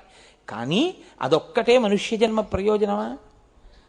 ప్రధాన ప్రయోజనం వైరాగ్యము, భక్తితో కూడినటువంటి కర్మాచరణము, దాని వలన మోక్షము. ఇది చెప్పాలి. ఎందుకో తెలుసా అంటే కలియుగానికి ఒక పెద్ద ఇబ్బంది ఉంది. కలియుగంలో రాక్షసులకు మనుష్యులకు ఉపాధి భేదము ఉండదు. మనుష్యుడు రాక్షసుడు ఒక ఉపాధితోనే ఉంటారు. వాడు పరమ రాక్షసుడు మీ పక్కనే కూర్చుంటాడు, మీకు తెలియదు వాడు మనుష్యుడని మీరు అనుకుంటారు. రాక్షసత్వం ఉంటుంది వాళ్ళు. అవన్నీ నేను ఎందుకు వర్ణించాలి? మీరు పేపర్లలో చదవట్లా? వాళ్ళందరూ సమాజంలో తిరుగుతున్న వాళ్ళు కాదా?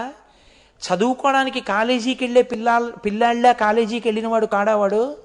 సమాజంలో చిన్న చిన్న పిల్లలకి చాక్లెట్లు ఇచ్చి నమ్మించి ఏదో ఒక మేనమామ ప్రవర్తించినట్టుగా ప్రవర్తించి దారుణాలు చేసేవాడు కాడావాడు. వాడు ఒక పూతనలా.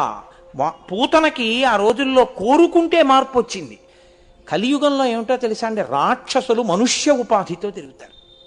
అందుకే మనుష్యుడికి రాక్షసునికి భేదం మీరు పట్టుకోలేరు. ఈ పట్టుకోలేని స్థితిలో లోకాన్ని ఉద్ధరించి ఇప్పుడు రాక్షసుల్ని చంపడం ఎవరికీ సాధ్యమయ్యే విషయం కాదు. వాళ్ళందరూ ఒక చోట దొరకరు. పూర్వం అంటే తెలియక లంకకి చేరిపోయారు, లంక కడితే అందరూ పోయారు. అలా ఉండదు. ఇప్పుడు మనుష్యుల మధ్యలో చేరిపోయి ఉంటారు, పుణ్యాత్ములతో పాటు వాళ్ళు కూడా. కాబట్టి ఇప్పుడు ఇంతమందిని వెతికి చంపడం కన్నా అది ఈశ్వరుడికి పెద్ద విశేషమేం కాదు. ఆఖరణ కల్కి అవతారం వచ్చినప్పుడు జరిగేది అదే, భంగద్రవ్యాధి పుట్టిపోతారు అందరూ. కాబట్టి కానీ పరమేశ్వరుడు చేసేటటువంటి పెద్ద ప్రయత్నం ఏమిటో తెలుసా అండి? ఆయన జగద్గురువుగా వస్తాడు. కలియుగాల్లో ఉన్న మేలు ఏమిటంటే కలిపురుషుడు మనసు నిలబెట్టనివ్వడు. కాబట్టి కించిత్ ప్రయత్నం చేసి మీరు మనసు ధ్యానంలో నిలబెట్టినా, ఈశ్వరనామము చెప్పినా మీరు అశ్వమేధాయాగములు చేసిన ఫలితం మీకు వేసేస్తారు. అందుకే కలియుగంలో అశ్వమేధయాగం లేదు. కలియుగంలో ఎవరైనా అశ్వమేధయాగం చేస్తాను అంటే అది అవైదికమైన సంకల్పము. కలియుగంలో లేదు అసలు అశ్వమేధయాగం. కలియుగంలో అశ్వమేధయాగం చేసిన ఫలితం దేనికి ఇస్తారో తెలుసా అండి? దిక్కులేని ప్రేతాన్ని మీరు అంత్యేష్టి సంస్కారం చేస్తే, ఒక దిక్కులేని శవం పడిపోయింది, దాన్ని తీసుకెళ్లి కాల్చేశారనుకోండి, అంతే, వాడు అశ్వమేధయాగం చేశాడు అని ఫలితం వేసేస్తారు. ఎందుకంత తేలిక చేసేశారో తెలుసా? అసలు కలియుగంలో ఆపాటి మంచి చేసేవాడు కూడా ఉండని రోజులు వచ్చేస్తాయిరా. కలి విజృంభణం అలా ఉంటుంది. అసలు నామమే చెప్పనివాడు. భగవన్నామ వ్యతిరేకమైనటువంటి సభలే కానీ భగవన్నామము చెప్పుకునే సభలుండవు. అందుకని కదా రోజు మనం భగవన్నామం చెప్పుకుంటున్నాం. నేను మొదటి రోజు మీకు మనవి చేశా, దేవాలయంలో భగవన్నామం చెప్పడం అంత తేలిక కాదు. ఇప్పుడు తెలియదు దీని ఫలితం. విత్తనాలు వేసిన వాడు కాయలు కోసుకున్నప్పుడు తెలిసినట్టు గుళ్ళో కూర్చుని మీరు చెప్పిన నామ ఫలితం ఏమిటో ఇది అనుభవంలోకి వచ్చిన నాడు అయ్య బాబోయ్ ఆ రోజుల్లో నామం చెప్పుకోవడం ఎంత మంచిదైందిరా అనుకుంటాం. కాబట్టి ఆ నామమునకు తప్పకుండా ఉండండి అని నేను చెప్పడానికి కారణం అదే. లేకపోతే ఎందుకు చదవడం? నా ప్రసంగం నేను చేసుకెళ్ళిపోతే సరిపోదా? కాదు, అందరూ ఉద్ధరణ పొందడానికి అది అవకాశం. కలియుగంలో ఈశ్వరుడు జగద్గురువు రూపంలో తిరుగుతాడు. అందుకే శంభోర్మూర్తిశ్చరతి భువనే శంకరాచార్య రూప. ఆయన మొట్టమొదటి గురువు లోకంలో శాస్త్రములను భాషింపచేసినవాడు, వేదములు అందించినవాడు, వేద ప్రమాణమును నిలబెట్టినవాడు, మోక్షము అన్న మాట యొక్క యథార్థ స్వరూపమును ఆవిష్కరించినవాడు పరమేశ్వరుడే. అందుకే ఆయన దక్షిణామూర్తిగా కూర్చున్నాడు. దక్షిణామూర్తిగా కూర్చుంటే అందరికీ అర్థం కాదు. ఎందుకని? మౌన వ్యాఖ్యా ప్రకటిత పరబ్రహ్మతత్వం యుమానం వర్షిష్టాంతే వసదృశగణైరవృతం బ్రహ్మనిష్టై ఆచార్యేంద్రం కరకలిత చిన్ముద్రమానంద రూపం స్వాత్మారామం ముదితవదనం దక్షిణామూర్తి మీడే. ఆయన నోటితో ఏం చెప్పాలా? ఇలా అన్నారు, అర్థమైంది సనకసనందనాథులకి. కానీ కలియుగంలో అలా కుదరదు. మౌనంగా చెప్తేనే అర్థం కాని రోజులు, ఇంకా మౌనంగా చెప్తే ఏమర్థం అవుతుంది? పైగా గురువుగారు ఎక్కడో పూర్వం అంటే చిత్రం మటతరోర్మూలే వృద్ధా శిష్యా గురుర్యువా గురోస్తు మౌనం వ్యాఖ్యానం శిష్యాస్తు చిన్న సంతయా. ఆయన వటవృక్షం కింద కూర్చుంటే శిష్యులు వెళ్ళారు. ఇప్పుడు కలియుగంలో గురువుగారి దగ్గరికి వెళ్ళాడు, గురువుగారే తిరగాలి. కాబట్టి శంభోర్మూర్తి స్థిరతి భువనే శంకరాచార్య రూప. ఔదార్యంతో ఆయన మెట్టు కిందకొచ్చి ఆయనే ఆసేతు హిమాచల పర్యంతము పాదయాత్ర చేశారు. ఆ చేయడం కూడా ఎలాగా? బ్రహ్మచారిగా ఉన్నారనుకోండి, గురువుగారి మాట కట్టుబడాలి. వెళ్ళి భిక్షాన్నం తీసుకొస్తూ ఉండాలి, పాఠం చదువుకోవాలి తప్ప గురువుగారి అనుమతి లేకుండా ఎక్కడికి వెళ్ళకూడదు. గృహస్థుగా ఉన్నారనుకోండి, భార్యా బిడ్డల్ని పోషించుకుంటూ ఉండాలి, ఒక చోట ఉంటుండాలి, దానం పట్టుకుంటూ ఉండాలి, దాచుకుంటూ ఉండాలి, జాగ్రత్తగా మసులుకుంటూ ఉండాలి, వచ్చిన వాళ్ళకి అన్నం పెడుతూ ఉండాలి. వానప్రస్తుగా ఉన్నారనుకోండి, అన్నీ విడిచిపెట్టి అరణ్యంలోకి వెళ్ళి తపస్సు చేయాలి. సన్యాసిగా ఉన్నారనుకోండి, ఉన్న చోట ఉండకుండా దేశమంతా తిరుగుతూ ఉండాలి.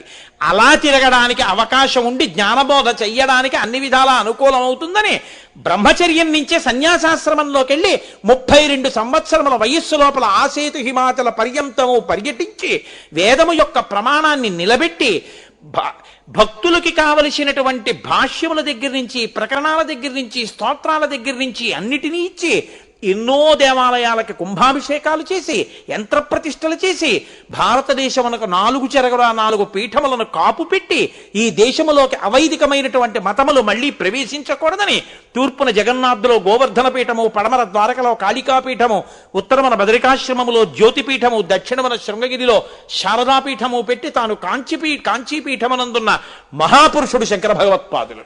కాబట్టి సదాశివతమారంభాం శంకరాచార్య మధ్యమాం అస్మదాచార్య పర్యంతాం వందే గురు పరంపరాం. ఆయన ప్రపంచమంతా తిరగలేదు.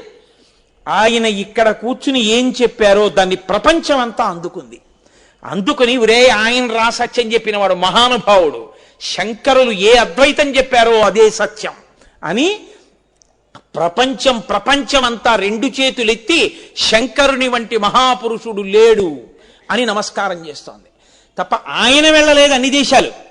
ఆయన ఇక్కడే ఉన్నారంతే. ఏది కర్మ చెయ్యడానికి యోగ్యమైన ప్రదేశమో అక్కడే ఉండిపోయారు శంకర భగవత్పాదులు. అలా ఆ జగద్గురువు అంటే తన కదలిక చేత, తన మాట చేత లోకమునంతటినీ కూడా దిద్దగలిగినటువంటి శక్తి కలిగిన మహాపురుషుడిగా పరమేశ్వరుడే మళ్ళీ మళ్ళీ మళ్ళీ మళ్ళీ ఆవిర్భవిస్తూ ఉంటాడు జగద్గురువుగా కూర్చోవడానికి వీలుగా. అందుకే మీకు ఆశ్చర్యం ఏమిటో తెలుసా అండి? ఒక్కొక్క మహాపురుషుడి జీవితం చదివితే మీరు ఆశ్చర్యపోతారు. కాశీపట్టణానికి కాలినడకన చిన్నతనంలో 2 మాటలు పాదయాత్ర చేసి వచ్చారు ఉగ్రనరసింహభారతీ స్వామి వారు. శృంగగిరి పీఠాధిపత్యం వహించారు. ఆయన తపస్సు చేసి అష్టసిద్ధులు వచ్చేసాయి ఆయనకి. ఆయన ఒక స్థితిలో ఆయనకి చెవుడు వచ్చింది. ఆయన అనేవారు, ఒకరు చెప్పింది నా చెవిలోకి వెళ్ళదు, నేను చెప్పిందే మీరు వినాలనేవారు. ఎందుకంటే కొద్దిగా చెవుడు వచ్చిందని చెప్పేవారు కాదు. ఆయన అనేవారు చండీశ్వరానుగ్రహ ప్రసాదలబ్ధుణ్ణి నేను, నాకు చండీశ్వరానుగ్రహం ఉందనేవారు. ఎందుకంటే చండీశ్వరుడు ఎప్పుడు ఇలా కూర్చుంటాడు ధ్యాన నిష్టలో. మనం చెవిటి చండీశ్వరుడు అంటుంటాం కదండి, అందుకని నాకు చండీశ్వరానుగ్రహం ఉంది, నాది నాకు వినబడుతుంది కానీ ఇంకోళ్ళది నాకు వినపడదనేవారు. ఆయన ఒక స్థాయి దాటిపోయిన తర్వాత రోజుకో కాకరకాయ మాత్రమే తినేవారు. కాకరకాయ స్వామి అనేవారు ఆయన. ఆయన అష్టసిద్ధులు ఆయనకి వశమైపోయాయి. అటువంటి మహాపురుషుడు ఒకసారి ఆయన మధురై వెళ్ళారు. మీనాక్షి అమ్మవారి గుళ్ళోకి వచ్చి పూజ చేస్తా అన్నారు. అంతటి మహాపురుషుడిని అర్చకులు అన్నారు, ఇదే తెలిసి తెలియని తనం, మీరు రాకూడదు, మేం పూజ చేస్తాం, ప్రసాదం తీసుకోండి అన్నారు. ఆయన అన్నారు, ఓహో అంత శక్తివంతులే, 2 కొబ్బరికాయలు తీసుకురండి అన్నారు. ఆ కొబ్బరికాయలు 2 చేతిలో పట్టుకుని కళాకర్షణ చేసేశారు. ఆయన అమ్మవారి శక్తిని అంతటినీ కొబ్బరికాయల్లోకి లాగేసి పీఠానికి వెళ్ళిపోయి ఆ కొబ్బరికాయలు 2 పెట్టేసి పూజ మొదలెట్టారు. మధురైలో మీనాక్షి అమ్మవారి గుళ్ళో ఉన్నటువంటి మూర్తి వెలపోయింది. ఎవరు గుళ్ళోకి వచ్చేవారు కాదు, బయటే కొబ్బరికాయ కొట్టి హారతి వెలిగించి వెళ్ళిపోయేవారు. ఎందుకంటే అమ్మవారు అంత తేజోమయమూర్తి, అంత వెలపోయింది. అర్చకులకు అప్పుడు బుద్ధొచ్చి వాళ్ళు నరసింహభారతీ స్వామి వారు ఉన్నటువంటి విడిదికి వెళ్ళి ఆయన కాళ్ళ మీద పడి, అయ్యా మాది తప్పైపోయింది, అమ్మవారి కళ మళ్ళీ అమ్మవారిలో పెట్టేయండి అంటే ఆయన గుళ్ళోకి వచ్చి ఆ కొబ్బరికాయల్ని పట్టుకుని కళలు మళ్ళీ అమ్మవారిలో పెట్టేశారు. అంతటి మహాపురుషులు పుట్టినటువంటి భూమి, జగద్గురువులుగా సనాతన ధర్మంలో పరమేశ్వరుడు మళ్ళీ పుడుతూ ఉంటాడు. అదే పీఠానికి పీఠాధిపత్యం వహించారు అభినవ విద్యాతీర్థస్వామి వారు, ఇప్పుడున్న భారతీ తీర్థస్వామి వారికి గురువు గారు. ఆయన ఎంత నిరుపేద కుటుంబంలో పుట్టారో తెలుసా అండి. అన్నం తినడానికి లేకపోతే వాళ్ళ అమ్మగారిని ఆయన ఒకసారి అడిగారు, నాకు ఉపనయనం చేస్తే అమ్మ భిక్షాటన చేయడానికి అధికారం వస్తుంది, యజ్ఞోపవీతం లేకుండా భిక్షకి వెళ్ళకూడదు, నువ్వు నాకు ఎలాగోలా ఒడుగు చేసేస్తే నేను 4 ఇళ్ల ముందుకెళ్ళి భిక్ష పట్టుకొస్తాను, అది తిందామమ్మా అని అడిగారు ఆయన. అంత నిరుపేద వ్యక్తి, కానీ పుట్టుకతో, అది నేను అన్నది, ఈశ్వరుడు పుడుతూ ఉంటాడు జగద్గురువుగా. వాళ్ళ ఊళ్ళో ఒక నమ్మకం, ఆ ఊరి చివర ఓ చెరువు ఉండేది, ఆ చెరువు దగ్గర దయ్యాలున్నాయి, ఎవరు చీకటి పడితే వెళ్ళేవారు కాదు. ఆయన అన్నారు, ఈశ్వరుడే ఉన్నాడు, దయ్యాలు ఏం లేవు, ఈశ్వరుడు ఉండగా దయ్యాలు రావు, ఎందుకు భయపడతారన్నారు. ఏమిటి ఇన్ని కబుర్లు చెప్తున్నావు, అర్ధరాత్రి నువ్వు వెళ్ళి చెరువులో కాళ్ళు చేతులు మొహం గడుక్కొస్తావా అన్నారు. ఈశ్వరుడు నా వెంట ఉండగా నాకు భయం ఏమిటని అర్ధరాత్రి చిన్న వయస్సులో ఒక్కరే చెరువుకి వెళ్ళి కాళ్ళు చేతులు మొహం గడుక్కొచ్చారు అభినవ విద్యాతీర్థస్వామి వారు. ఆయన్ని శృంగేరి తీసుకెళ్ళి సదాశివ నరసింహభారతీ స్వామి వారు దగ్గర పెట్టుకుని ఆయనకి విద్యాబోధ చేయిస్తూ, గురుకులంలో ఉన్న పిల్లలందరికీ అన్నం సరిగ్గా వండుతున్నారా లేదా అని అడిగారు. అడిగితే అందరూ బాగున్నాయి అనేవారు. ఈయన ఏం అనలేదు. నువ్వేం చెప్పవే అన్నారు. మాకు బోధ బాగా జరుగుతోంది, శాస్త్రాలు బాగా చెప్తున్నారు, ఇక్కడ ఏది పెట్టినా అది జగద్గురువుల ప్రసాదం, జగద్గురు ప్రసాదాన్ని రుచి కోసం తిననుగా, అందుకని నేను చెప్పలేదన్నారు. అంతటి మహానుభావుడైన కారణజన్ముడై ఆయన శృంగగిరి పీఠాధిపత్యం వహించారు. శివుడు పుడుతూ ఉంటాడు, ఎక్కడ పుట్టాడు ఎలా వస్తాడు మీకు తెలియదు, కానీ పీఠాధిపత్యం మళ్ళీ ఆ స్థానంలో కూర్చోవాలి, ఎక్కడో ఆయన పుడతాడు మళ్ళీ. ఒకప్పుడు చంద్రశేఖర భారతీ స్వామి వారిగా పుట్టాడు. చంద్రశేఖర భారతీ స్వామి వారి తండ్రి పేరు గోపాలస్వామి వారు, తల్లి గారి పేరు లక్ష్మి గారు. 14 మంది సంతానం, ఒక్క పిల్లాడు బతకలేదు. ఆఖరణ 14వ మాట ఆవిడ కడుపుతో ఉన్నప్పుడు సదాశివ నరసింహభారతీ స్వామి వారి దగ్గరికి వెళ్ళి ఆవిడ అడిగారు, సచ్చిదానంద శివాభినవ నరసింహభారతీ స్వామి వారు ఆయన్ని వెళ్ళి అడిగారు, అయ్యా నా కడుపున పిల్లాడు బతకట్లేదు, ఏం చేయమంటారని. గోకర్ణం వెళ్ళి దర్శనం చేయమన్నారు. గోకర్ణం వెళ్ళి మహాబలేశ్వర దర్శనం చేశారు. ఆయన దర్శనం చేసుకుని ఇంటికి వచ్చి కొడుకు పుట్టాడు. మా దగ్గర పెంచితే పిల్లలు బతకట్లేదని శృంగగిరి పీఠానికి సంబంధించిన మేనేజర్ గారి ఇంట్లో ఆ పిల్లాన్ని పెంచారు. 14 మంది పిల్లలలో బతికిన ఏకైక కుమారుడు.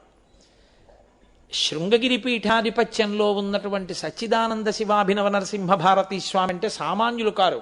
కాలటీలో శంకరులు పుట్టిన ప్రదేశాన్ని ఆయన గుర్తించారు.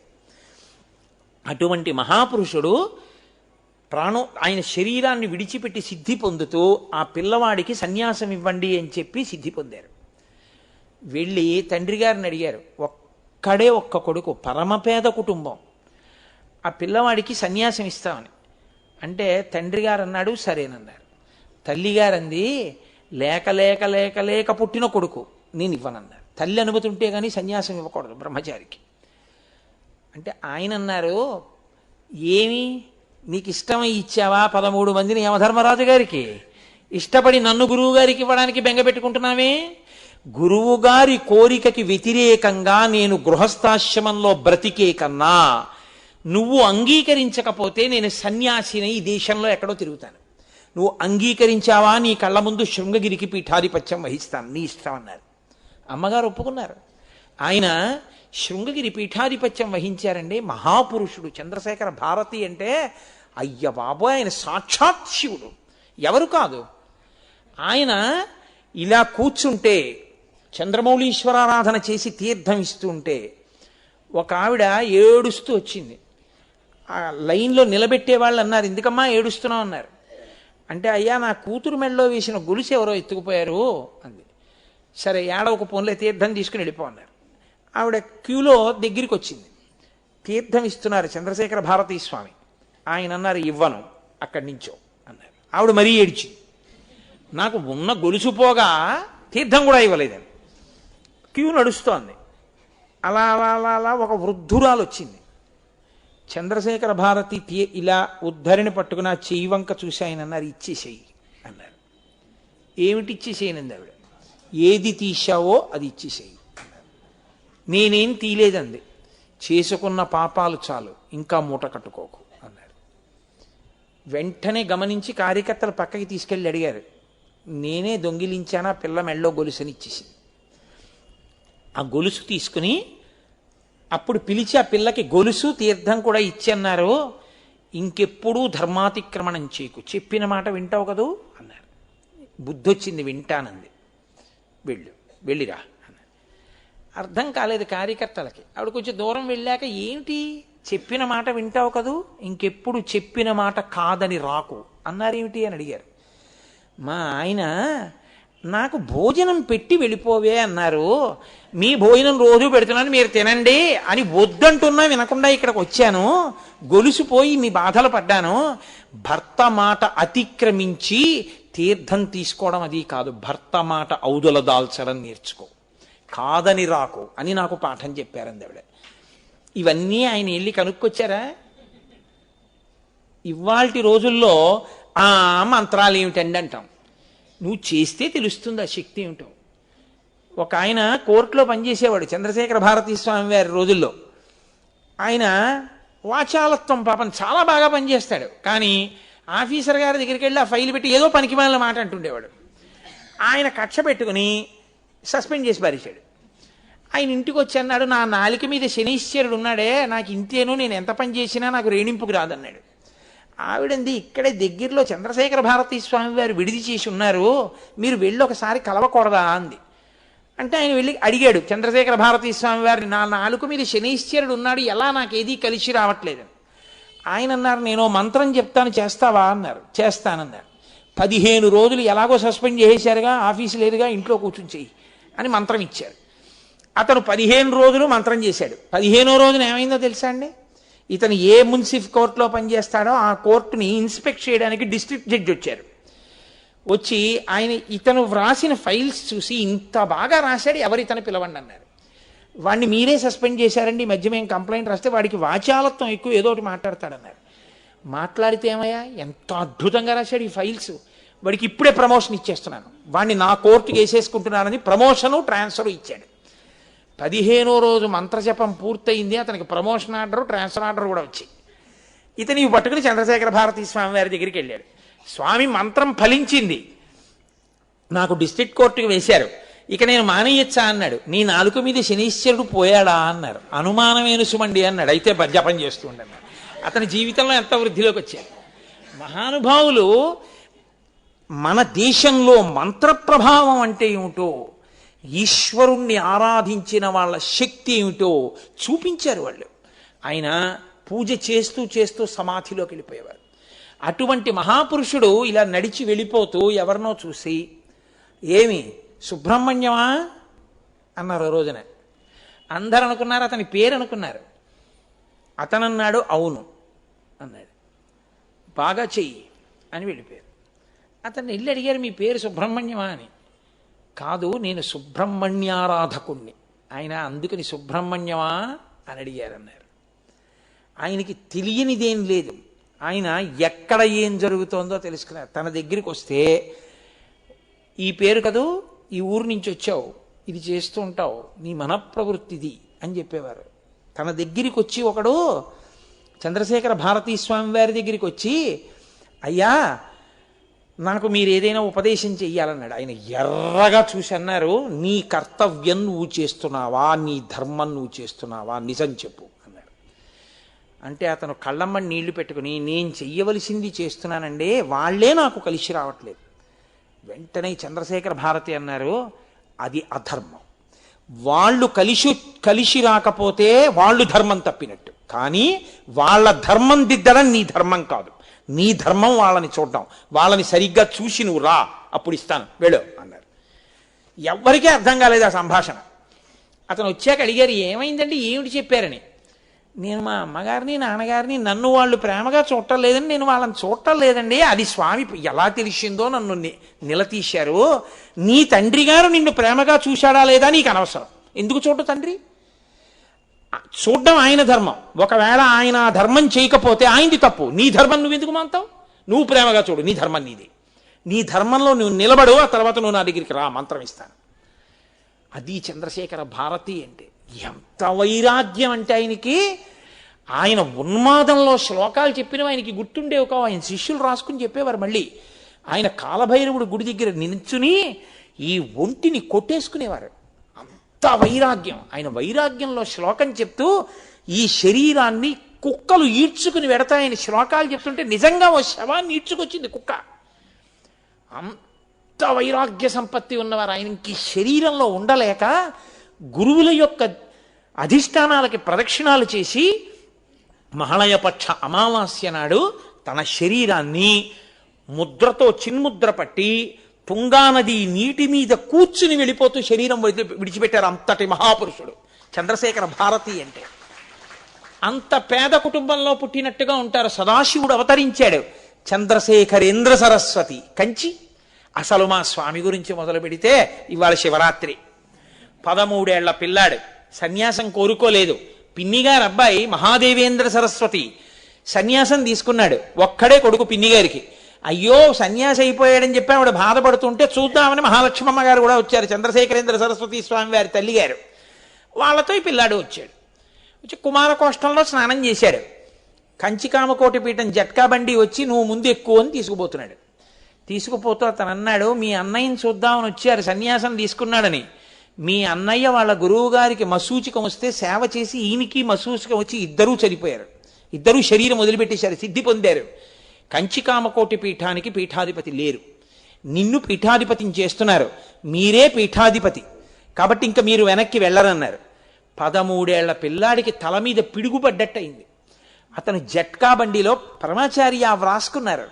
13 ఏళ్ల పిల్లాడు అమ్మ పెట్టిన చద్దెన్నం గుర్తొచ్చి నాకు సన్యాసం ఏమిటి, నాకు పీఠాధిపత్యం ఏమిటి, నేను చంద్రమౌళీశ్వర ఆరాధన ఏమిటి అని బెంగ పెట్టుకుని బండిలో బోర్లా పడుకుని రామా రామా రామా రామా అని ఏడుస్తూ కలవై వెళ్ళారు.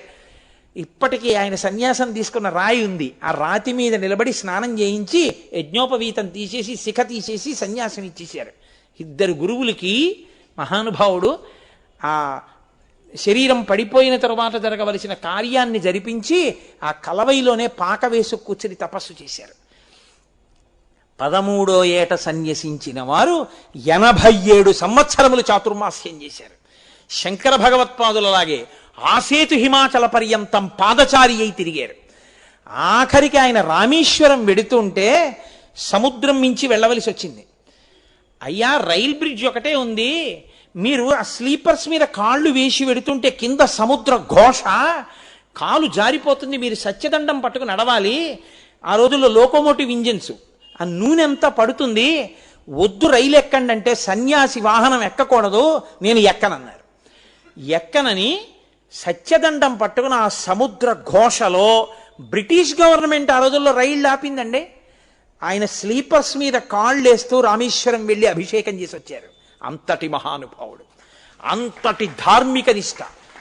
ఆయన 95వ సంవత్సరం వయస్సులో చెన్నై నుంచి ఆయన నడిచి వెళ్ళవలసి వస్తే, ఇక శరీరం అంత నడవడానికి అనుమతించకపోతే సన్యాసి వాహనం ఎక్కకూడదని ముందు గుర్రబండి వెడుతుంటే, ఆ గుర్రబండిని చేత్తో పట్టుకుని ఆయన నడిచి వెడుతుంటే పెరియవర్లు వస్తున్నారని తమిళ దేశంలో అట్నుంచి వచ్చే బస్సులన్నీ రోడ్డుకి రెండు పక్కల స్వచ్ఛందంగా ఆగిపోయేవి. అన్ని వాహనాలు ఆగిపోయి ఆయన జట్కా బండి పట్టుకుని నడిచి వెళ్ళిపోతుంటే అందరూ చెప్పులిప్పేసి రోడ్డుకి రెండు పక్కల సాగిల పడిపోయి ప్రణిపాతం చేస్తుండగా ఆయన గుర్రబండి పట్టుకుని నడిచి వెళ్ళారు తప్ప జీవితంలో వాహనం ఎక్కలేదు. ఆయన సన్యాసము, ఆయన ప్రచారం చూసి సనాతన ధర్మానికి చెందకపోయినా సరే బౌద్ధ మతానికి అధిపతి అయిన దలైలామా ఈ శతాబ్దపు నిజమైన సన్యాసి చంద్రశేఖరేంద్ర సరస్వతి అని కితాబునిచ్చారు. అంతటి మహాపురుషుడై చిట్ట చివర కలవైకి ఒక నమస్కారం, కన్న తల్లికి ఒక నమస్కారం చేసి శరీరాన్ని విడిచిపెట్టారు. అంతటి మహాపురుషులు ఒక్కొక్కరు స్థానం ఖాళీ అయిందనేటప్పటికీ మళ్ళీ పరమేశ్వరుడు ఇంకో ఇంట పుడుతూ ఉంటాడు. ఇప్పుడు శృంగగిరికి పీఠాధిపత్యం వహిస్తున్నటువంటి భారతీ తీర్థస్వామి వాళ్ళ తండ్రి గారు సంవత్సరం పాటు పరమేశ్వరుడికి మహన్యాసపూర్వక రుద్రాభిషేకం చేశారు కొడుకు కోసం. ఆ తర్వాత పల్లెటూరు విడిచిపెట్టి మచిలీపట్నం వెళ్ళిపోయి ప్రతి సంవత్సరం శ్రీరామనవమి ఉత్సవాలు చేశారు. ఆయన భార్య గారు అనంత లక్ష్మమ్మ గారని నాకు జ్ఞాపకం. అనంత లక్ష్మమ్మ గారు ఆంజనేయ స్వామికి మొక్కుకున్నారు. ఆయన నాకు కొడుకు పుడితే సీతారామ అని కలుపుతానన్నారు, ఆవిడ ఆంజనేయ అని కూడా కలుపుతానన్నారు. ఆవిడకి గర్భం వచ్చింది. ఆవిడికి ఇక ప్రసవం అవుతుందనగా ఆవిడ పడుకుని ఉంటే ఆంజనేయ స్వామి కలలో 3 పళ్ళు పట్టుకొని వచ్చి ఇస్తున్నట్టుగా కలొచ్చింది. ఆవిడ ఎందరికో చెప్పారు 3 పళ్ళతో ఆంజనేయ స్వామి కనబడ్డారు అర్థం ఏమిటని. ఆ రోజు ఆవిడికి తెలియలేదు 3 జన్మలు ఒక జన్మలో అనుభవించే కొడుకు పుడుతున్నాడని. పుడుతూ ఒక జన్మ ద్విజుడు, ఉపనయనం చేసినప్పుడు ఒక జన్మ, సన్యాస దీక్ష ఒక జన్మ, 3 జన్మలెత్తే కొడుకు పుట్టాడు. జాగ్రత్త స్వప్న సుషుప్తి దాటి తురీయంలో నిలబడే కొడుకు పుట్టాడు. జగద్గురువై శృంగగిరి పీఠాధిపతి అయి సింహాసనం మీద కూర్చునే కొడుకు పుట్టాడు. లోకమునకంతటికి జ్ఞానఫలాన్ని పంచిపెట్టగలిగినటువంటి కొడుకు పుడుతున్నాడు నీ కడుపున. ఇది చెప్పడానికి 3 పళ్ళు పట్టుకుని మహానుభావుడు సాక్షాత్కరించారు. పుట్టిన పిల్లాడికి సీతారామాంజనేయులు అని పేరు పెట్టారు. ఆ పిల్లాడు సంస్కృత భాష ధారాళంగా మాట్లాడేవాడు. అభినవ విద్యాతీర్థస్వామి వారు విజయవాడ వచ్చినప్పుడు, మచిలీపట్నం వచ్చినప్పుడు ఆ పిల్లాడిని చూసి మురిసిపోయారు, ఏమి సంస్కృతం అని.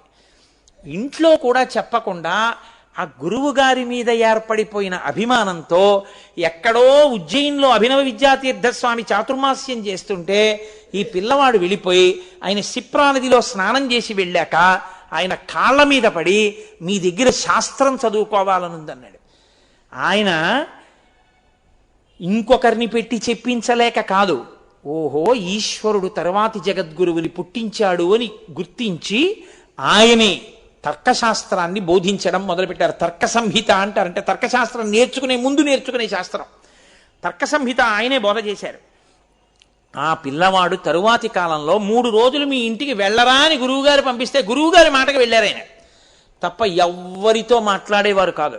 కారణజన్ములు, ఏకసంతాగ్రాహి. ఒక్కసారి పాఠం ఇలా చెప్తే వచ్చేసేది, ఇంగ్లీషు వచ్చేసేది, లెక్కలు వచ్చేసేవి, 100కి 100 మార్కులు అన్నింటిల్లో. మీకు ఆశ్చర్యం తెలుసా, మచిలీపట్టణంలో ఇవాళ శృంగగిరి పీఠానికి ఆధిపత్యం వహించి ప్రపంచం అందరి చేత నమస్కరింపబడేటటువంటి మహానుభావుడైనటువంటి చంద్రశేఖర మన భారతీ తీర్థస్వామి వారు 9వ క్లాసు 11వ క్లాస్ వరకు స్కూల్కి వెళ్ళినప్పుడు పిలకతోటి పంచె కట్టుకుని ఉత్తరీయం వేసుకుని స్కూల్కి వెళ్ళి చదువుకున్నారు తప్ప ఆయన ఎప్పుడు ప్యాంటు చొక్కా వేసుకుని స్కూల్కి కూడా వెళ్ళలేదు. ఎన్నడూ గురువుల్ని ధిక్కరించేవారు కాదు. ఒక్క మాట పాఠం వినడం అంతే వచ్చేసేది. అకస్మాత్తుగా ఇంగ్లీష్ మీడియంలోకి స్కూల్ని మార్చవలసి వస్తే తట్టుకున్న వ్యక్తి ఒక్క భారతీ తీర్థులే. అంతటి మహాపురుషుడు. ఇవాళ నడిచి వెడుతున్నటువంటి శారద అటువంటి స్వరూపమై ఈ సంవత్సరమేలా ఉంది, ఆయనకి షష్ఠి పూర్తి కాలటీలో అటువంటి మహానుభావుడు శృంగగిరి పీఠానికి ఆధిపత్యం వహిస్తున్నారు. కంచికామకోటి పీఠాధిపతులుగా పీఠాధిపత్యం వహించిన చంద్రశేఖర భారతి, చంద్రశేఖరేంద్ర సరస్వతి అసాధారణ ప్రతిభాశాలి. అసలు ఆయన ఎక్కడ కూర్చుని ఎక్కడదైనా చెప్పగలిగేవారు. ఆయనకి తెలియని విషయం లేదు. ఆయన సనాతన ధర్మ ప్రచారం చేసినట్టు ఈ మధ్యకాలంలో ప్రచారం చేసిన పీఠాధిపతి లేరు. అంతటి మహాపురుషుడు శతాయుష్కులై 100 సంవత్సరములు శరీరంలో ఉన్నారు. అటువంటి మహానుభావులు పరమశివుడు అక్కడ స్థానం ఖాళీ అవుతుంది అనేటప్పటికీ అంతే, ఆయన మళ్ళీ ఎక్కడో తాను ఒక పిల్లవాడిగా పుట్టేస్తాడు. పుట్టేసి తాను మళ్ళీ ఆ పీఠాధిపత్యం వహించి లోకానికంతటికీ బోధ చేస్తాడు. నిజంగా బ్రహ్మచర్యం నుంచి సన్యాసాశ్రమానికి వెళ్ళిన వాళ్ళ నియమాలు, వాళ్ళ కట్టుబాట్లు, వాళ్ళు ఇంకా పూజ చేస్తున్నారు కాబట్టి పడుతున్నాయి ఈపాటి వర్షాలు. నేను మీకు యథార్థం మనవి చేస్తున్నాను. -°C వెళ్ళిపోయినా సరే, ఒకసారి ఉత్తర భారతం వెళ్ళినప్పుడు శృంగగిరి పీఠం -°Cలోకి వెళ్ళిపోయింది. సాయంకాలం యోగలింగానికి పూజ అంటే, భోగలింగానికి పూజ అంటే పీఠాధిపతులు కూర్చుని చేయవలసిందే -°లో కూడా. ప్రతిరోజు అలా చేస్తారు. చంద్రశేఖర భారతీ స్వామి వారికి ఒకసారి 104 జ్వరం, లేస్తే ఇలా ఊగిపోతోంది శరీరం. ఆయన స్నానం చేసి చన్నీళ్లు తలస్నానం చేసి బట్ట కట్టుకుని పూజకు వస్తున్నారు. అంతేవాసులు అన్నారు, 104 జ్వరం, ఒళ్ళు ఊగిపోతోంది, చన్నీటి స్నానం చేసేస్తున్నారు, ఏమైనా అయితే అన్నారు. ఇది నేను కాదనే సన్యసించాను. పీఠాధిపతిగా నేను ఉండగా నా ఒంటికి జ్వరం కాదు, నా శరీరము పడిపోయేంత వరకు చంద్రమౌళీశ్వరుణ్ణి ఆరాధన చేస్తాను. దీనికోసం చంద్రమౌళీశ్వరారాధన మాత్రం మానను, నియమం నియమమే అని 104 జ్వరంతో ఆయన చంద్రమౌళీశ్వరారాధన చేశారు. అటువంటి మహాపురుషులు జగద్గురువులై ఈ లోకంలో శివాంశతో ఇప్పటికీ తిరుగుతున్నారు. వాళ్ళ దర్శనమే చాలు. చక్కగా చెయ్యండి. ఎప్పుడైనా శృంగగిరి వెళ్ళండి, కంచికామకోటి పీఠానికి వెళ్ళండి, ఒక్కసారి తిరువణ్ణామలై వెళ్ళండి, వెళ్ళి భగవాన్ రమణులు తిరిగినటువంటి ప్రదేశాన్ని ఒక్కసారి చూడండి. అదిగో ఆ మహాపురుషులు తిరిగారే, వాళ్ళు చెప్పారే, వాళ్ళ మాటల వలన, వాళ్ళ వలన మనకి మళ్ళీ మళ్ళీ సనాతన ధర్మం మీద పూనిక, నమ్మకం. ఎంతమంది ఎన్ని అసత్య ప్రచారాలు చేసినా, ఎంత నోరు కొట్టుకుని ప్రచారాలు చేసినా, ఎంతమంది వచ్చినా, ఇది మాత్రం చుట్టుకునే జింక చర్మమే కానీ విచ్చుకునే లక్షణం సనాతన ధర్మానికి లేదు. ఎంత గొప్ప శత్రువు! ఒకసారి అలెగ్జాండర్ ద వరల్డ్ కాంక్వరర్ అని పేరు, అంత బిరుదు పెట్టుకుని వచ్చాడు. సెల్యూకస్ నికెటర్ని పిలిచి చెప్పాడు, ఎవరి దగ్గరైనా నీ ప్రతాపం చూపించకని భారతదేశంలో గడ్డాలు పెంచుకొని కాషాయం కట్టు కూర్చుంటారు, వాళ్ళని మనకన్నాడు. అసలు చూడాలి ఏమిటో వాళ్ళ శక్తి అనుకున్నాడు సెల్యూకస్ నికెటర్. ఒక యోగి కూర్చుని తపస్సు చేసుకుంటున్నారు, ఆయన దగ్గరికి వెళ్ళాడు. వెళ్ళి, I'm Seleucus Nicator, the chief of armed forces of Alexander the great, the world conqueror, విశ్వ విజేత అలెగ్జాండర్ యొక్క సర్వసైన్యాధిపతి సెల్యూకస్ నికేటర్ నీ ముందు నించున్నాడు అన్నాడు. ఆయన అన్నారు, జింక చర్మం ఇచ్చి కూర్చో. దాన్ని ఇలా విప్పుకుని కూర్చున్నాడు. లేచారు, మళ్ళీ చుట్టుకుపోయింది, కూర్చో. మళ్ళీ కూర్చున్నాడు, లేచాడు. ఏమర్థమైంది నీకు? ఏమర్థమైంది? నువ్వు కూర్చోమన్నావు కూర్చున్నాను, లేవమన్నావు లేచాను. జింక చర్మం నువ్వు కూర్చుంటే విచ్చుకుంది, నువ్వు లేచిపోతే చుట్టుకుంది. నీలాంటి వాళ్ళు ఎందరో వచ్చారు ఈ దేశానికి, వచ్చినప్పుడు విచ్చుకున్నట్టుంటుంది, చుట్టుకోవడం దీని లక్షణం. సనాతన ధర్మమును చెరపగలిగిన వాడు పుట్టలేదు, పుట్టడం ఎప్పటికీ పరిఢవిల్లుతుంది అని ఆనాడు చెప్పినది ఇప్పటికీ శంకరుడు జగద్గురువులుగా అవతరిస్తూ సనాతన ధర్మాన్ని ప్రబోధాన్ని చేస్తూ మహాపురుషులుగా అవతరిస్తూనే ఉన్నాడు. అది జగద్గురుహు. కాబట్టి మహానుభావుడు వృషాంకో వృషభారూఢో భస్మోద్ధూళిత విగ్రహ, ఆయనే జగద్గురుహు అయి మనందరినీ నిరంతరము ఆ ప్రబోధం ఆయనే మనకి చేసి శక్తినిచ్చి నడిపించి ధర్మమునందు నిలబెడుతుంటాడు. అటువంటి పరమేశ్వరుడి పాదార విందములకు సాంజలి బంధకంగా నమస్కరిస్తూ రేపటి రోజు సాయంకాలం మళ్ళీ కొన్ని నామాలను అనుసంధానం చేద్దాం. మంగళాశాసనపరై